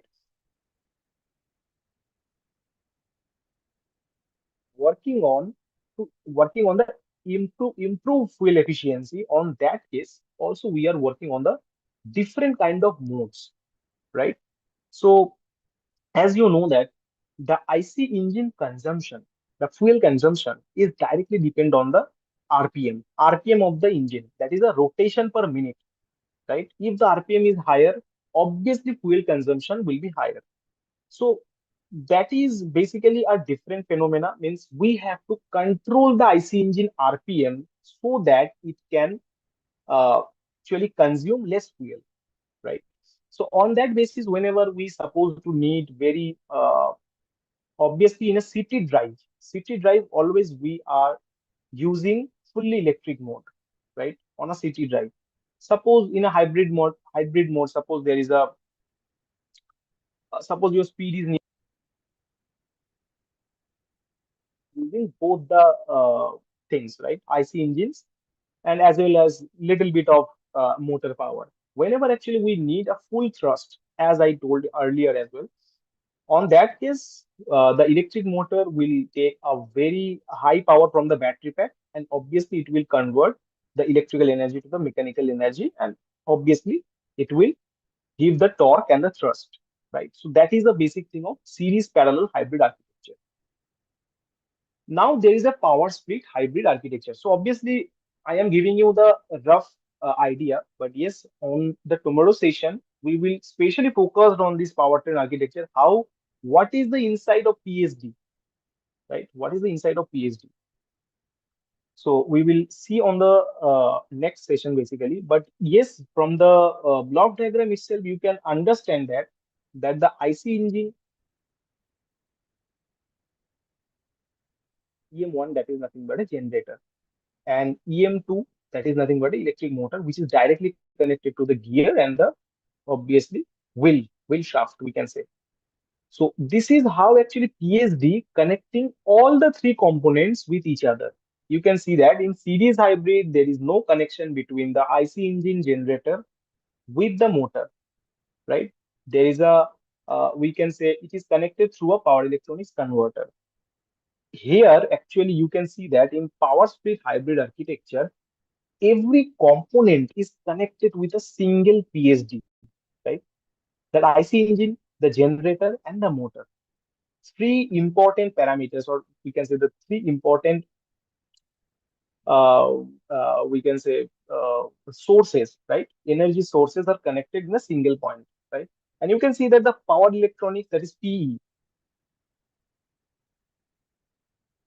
right? Obviously, power electronics is used to charge the battery pack as well as it is used to discharge the battery pack to electric motor, and obviously generating the power or torque, we can say, right? So that is a current, means if I'm talking about the current industry, so they are basically working on PSD only. There is no series, there is no parallel, there is no series parallel hybrid. Only we are working nowadays on power split hybrid architecture. So that is the only architecture we are currently using. In every hybrid model, we are using PSDs. So that is the Toyota Prius, that 1997 one, right? So on that time, they used nearly around 1 kilowatt hour of NIMH battery pack. In this model, they used 13.4 kilowatt hour of generator in the older model. Electric motor, they have used nearly around 111 horsepower PMSM, that is permanent magnet synchronous motor. Engine, they have used 151 horsepower four-cylinder petrol engine. So these three components, you can obviously get an idea that the electric motor and the engine, means engine is slightly higher, in the power, right? And the range, if you suppose to you are having a full charge battery pack and a full tank fuel, you would get nearly 870 kilometer of range, right? So this is basically our recent model. I think Toyota Pria's version 5. I think it has launched by 5 or 6 maybe. So they actually use this specified motors. Now there is some different kind of classifications are there. There is some full hybrid, there is some medium hybrid, there is some mild hybrid. So as obviously means I am starting from the mild hybrid, right? In mild hybrid, basically the power rating, whenever the power rating, I am talking about the motor power rating. If the motor power is nearly around 7 to 12 kilowatt, right? On that case, it would named as a mild hybrid, and it is only used in the startup cases, right? Suppose to we have to start, or suppose there is a very traffic region, right? On that case, it will run on means basically electric motor that is named as mild hybrid. And most of these mild hybrid type are not the plug-in hybrid, right? Normal hybrid means there is no external. And after that, there is a medium or motor assist hybrid.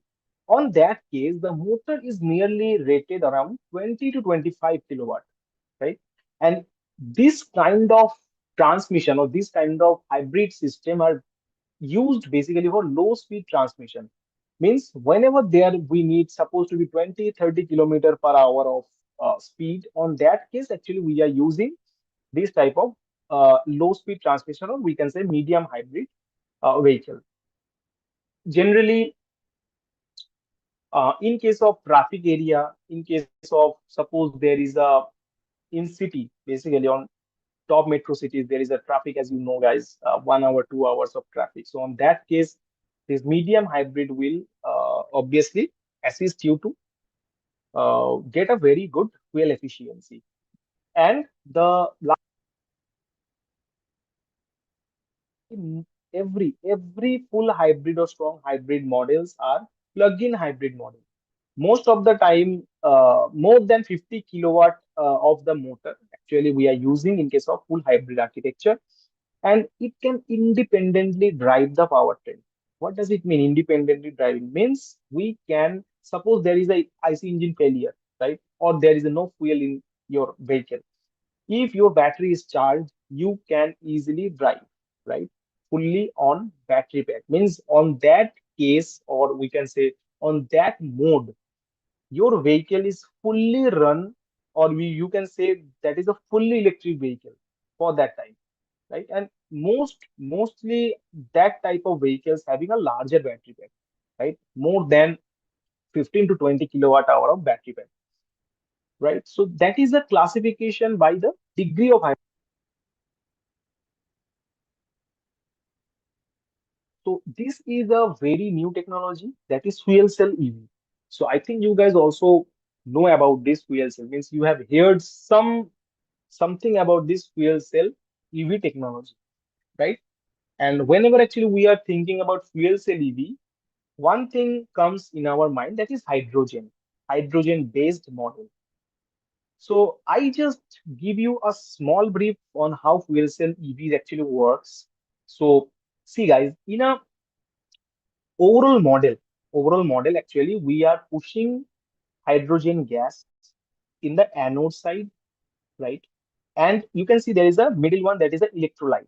So mostly we are using this as a proton exchange membrane, that is PEM, right? We can say also called as a polymer electrolyte membrane. So basically we are using titanium as a catalyst to. So on that case, actually proton and electron actually formed, right? And H plus, that you can see that the H plus protons actually moves through the PEM, that is a proton exchange membrane, and the electrons, that is basically flow through the external circuit. It, obviously, that is a discharging through, it may be charge the battery pack, or obviously it may be running the vehicle, right? So fuel cell EV is a, actually it is a pure electric vehicle, right? So for an overview, I am giving you the overview. From the hydrogen, we are generating the electricity, right? So in normal HEVs, from fuel, right? From petrol, diesel, actually we are generating the electricity and we are charging the battery. In case of the electricity, right?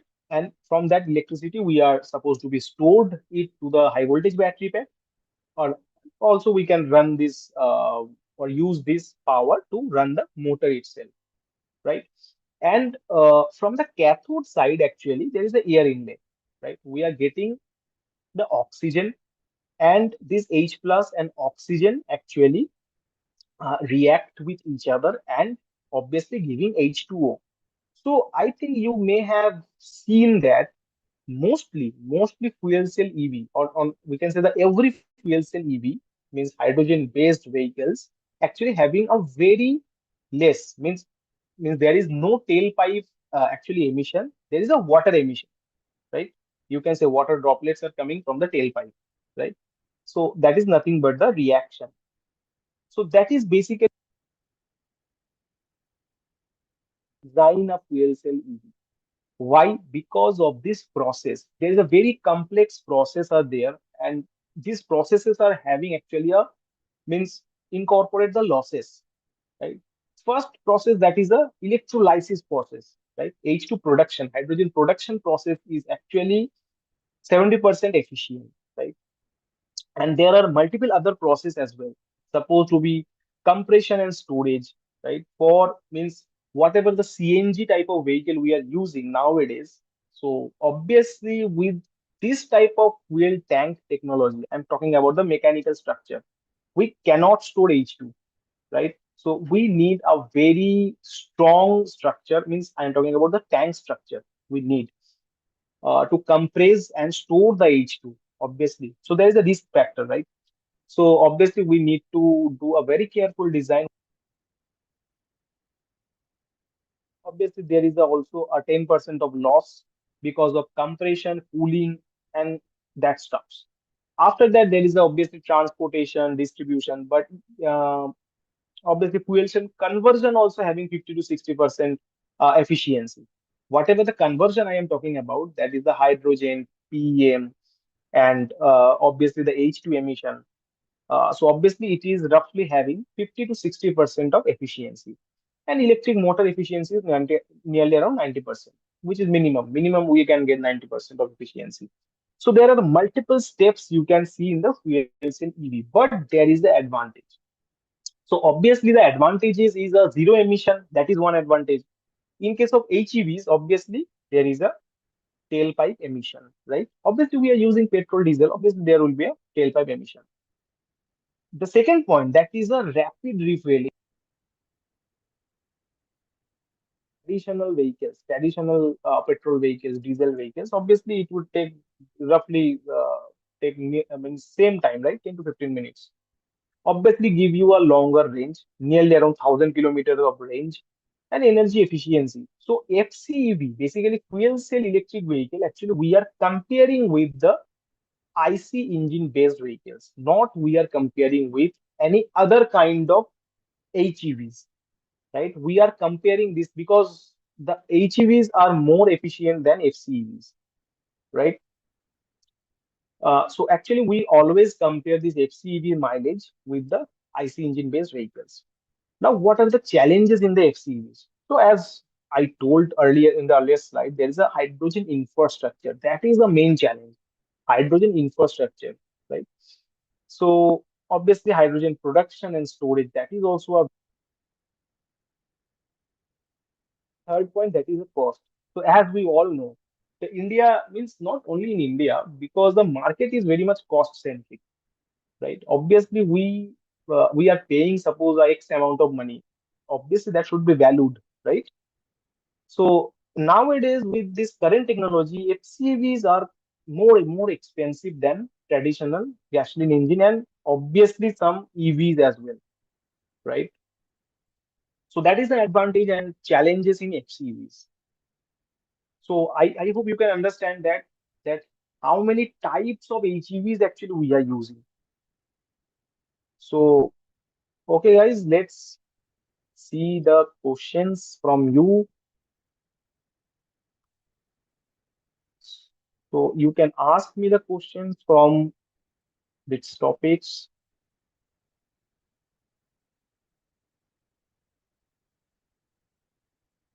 Cost is also one of the drawback of a series hybrid vehicle.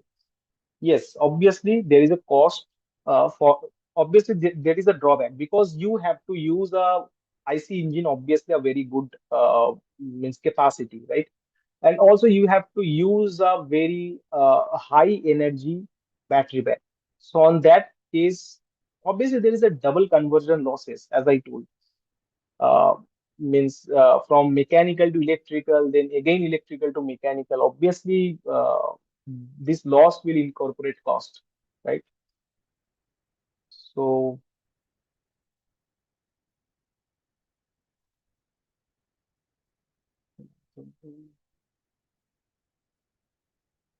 okay, one of the question is mostly nowadays which EV vehicles we are using.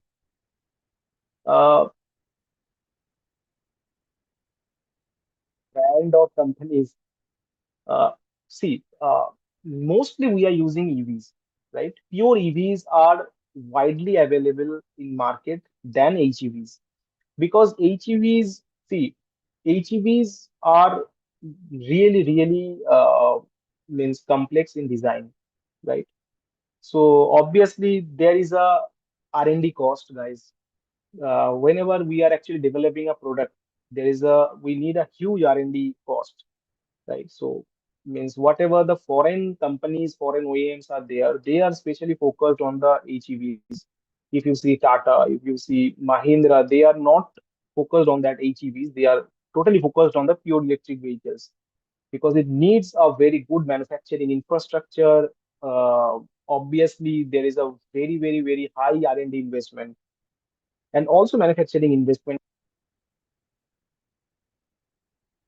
Having the pure electric vehicles market cap is higher than the HEVs, right? Okay.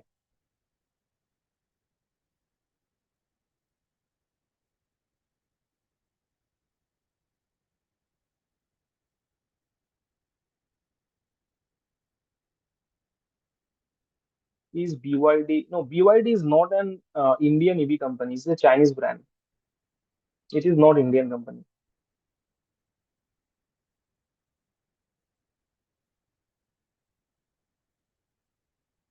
Is hybrid EV good for environment? See, guys, as I told you, uh, it is a means real fact that whenever actually we are supposed to design a, lithium-ion battery pack in HEV or in AV, whenever actually we are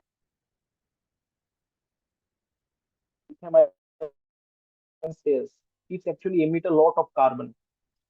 So actually, if we see the current scenario for a lifetime matter, suppose to be EVs are giving you 8 years of warranty on the battery pack. Most EVs, 5 to 8 years of warranty in their battery pack. That means after 5 to 8 years, you have to replace your battery, right?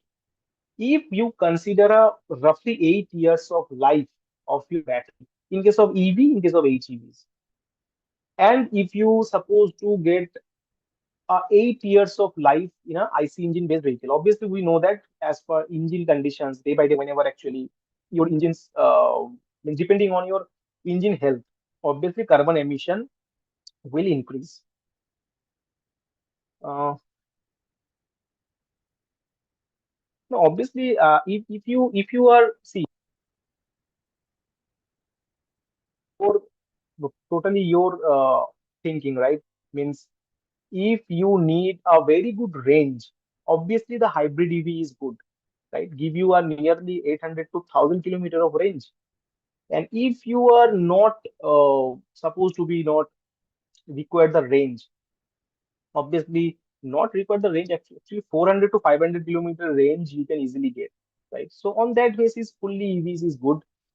I am actually sharing one more truth, right? If you just type in Google, suppose a EV variant are there, a IC engine variant are there. if you see the difference between the weight in these two variants, right? Suppose to be Tata Harrier, right? Tata Harrier EV and Tata Harrier IC engine based vehicle. You can see of weight difference means the EVs are quite higher in weight, right? So on that case, actually the wear and tear of the tires are rapidly doing, right? Uh, because of battery pack, actually the weight is more. So whenever the weight is more, you will get less backup, right? Or we can say the less range, right? So that is also another phenomena. Means whenever actually I will be covering the battery technology, on that case actually we will see these weight ratios, battery pack, and other things, other material stuffs, right? But yes, as of now, I can say you if both are good. Hybrid also good, fully EVs is also good.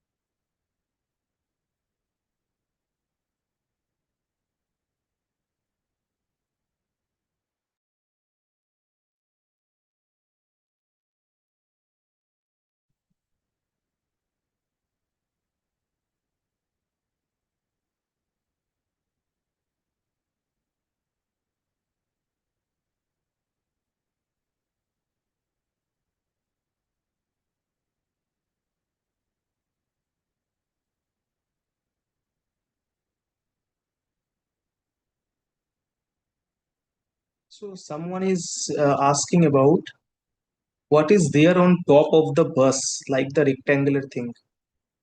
Means I actually can't get your point. Can you please explain more about that? Rectangular thing is actually I can recognize that.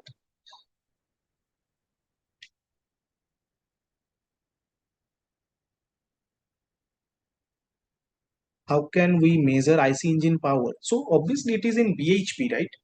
Horsepower, the torque generated. Both the things actually generating the torque. If you are talking about the motor, if you are talking about the IC engine, both are generating the torque, right? And for your information, the electrical motors having higher torque means initial torque than the IC engine based vehicle. Means if you need a rapid acceleration, so obviously you can use electric motors rather than use IC engines. So obviously the measuring point is thing, but the obviously the horsepower means we can say the bhp, or we can say the torque, right?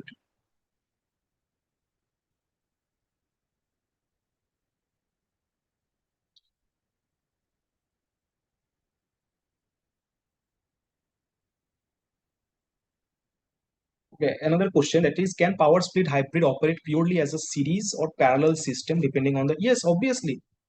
See, power split device means in the next session actually you will be getting the points. There is a 3 to 4 types of modes, right, in every HEVs. So on the basis of modes actually we can operate the vehicle in a series hybrid mode, in a parallel hybrid mode. Obviously it depends on your fuel efficiency and obviously the performance, right? There is a two thing you have to think more. One is a performance and one is a efficiency. So two different things. If you need a more performance, obviously you would not get the more efficiency, right? So that is the link up.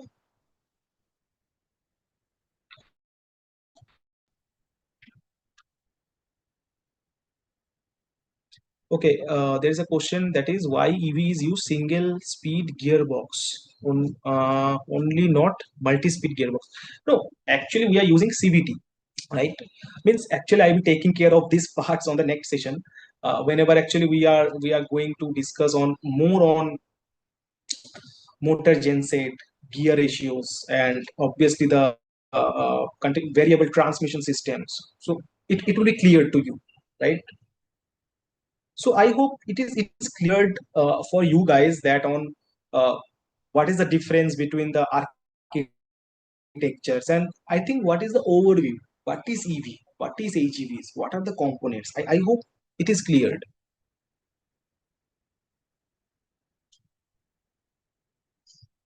Okay, there is a question that how much carbon is emitted when creating a lithium-ion battery. See, actually it depends. Means, uh, suppose I am talking about, suppose any vehicle battery pack. Suppose Tata is using something around 45 to 50 kilowatt hour of battery pack. So this 50 kilowatt hour of battery pack, right? This vehicle, suppose we are using the same IC engine based vehicle. So the means the lithium extraction, right, from the mining, it would get nearly around 10 to 15% carbon emission only. Means 10 to 15% carbon emitted through the extraction process only, right?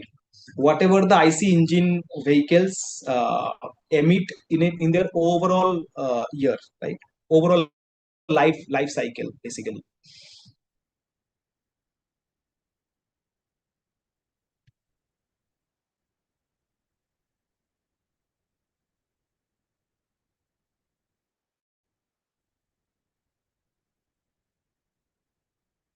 Okay, there is a what are the safety precautions in EV batteries. So obviously I will be taking care of that part, safety precautions in EV batteries, especially means thermal runways, thermal aspects, BMS. So whenever actually I will be taking care of that parts, you will be cleared that EV batteries is a huge thing, guys. This is not the only small thing, this is a huge thing, EV batteries.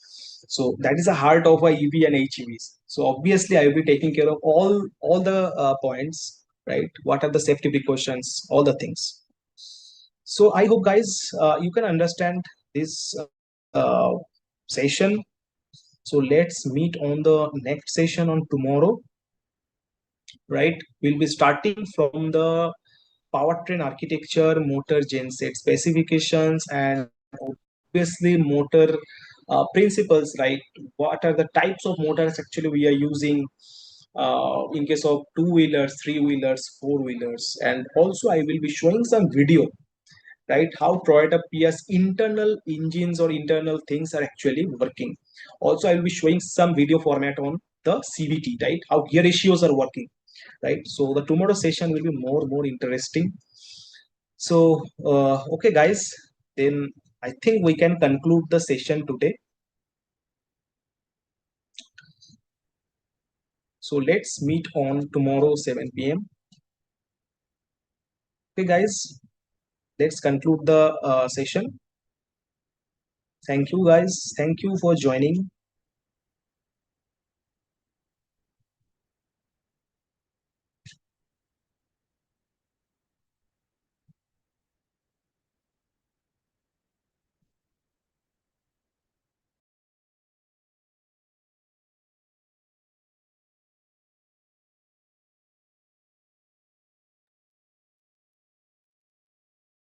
So thank you so much, students, for attending the day one. I hope everybody marked the attendance.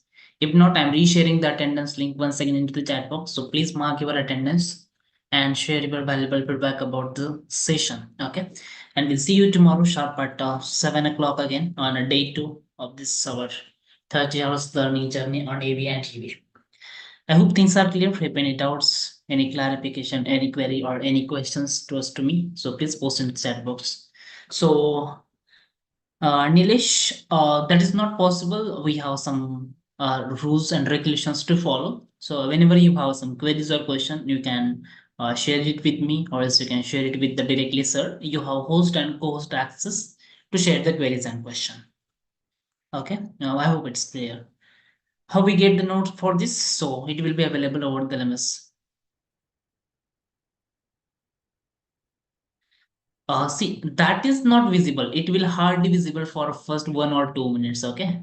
So there is no any way that it will continuously able to show that. No, so that will be not visible for us. You can directly put your query. So for us, your query is only visible. Okay, so don't worry about that.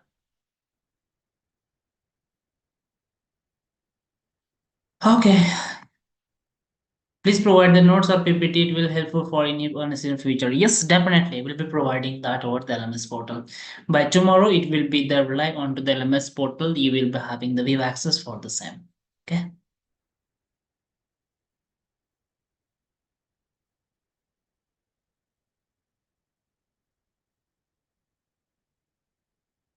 Any query? Anything else? Okay, superb then. Thank you so much, all of you, for attending the day one. It was nice to talk and connect with all of you. Thank you all students and faculty members and collaborative colleges. Thanks all. So we'll see you tomorrow. Till the time, take care of yourself, take care of your family, and happy learning with ExcelR. Have a nice time ahead. Bye bye. Thank you, sir. Thank you. Thank you so much. Yeah.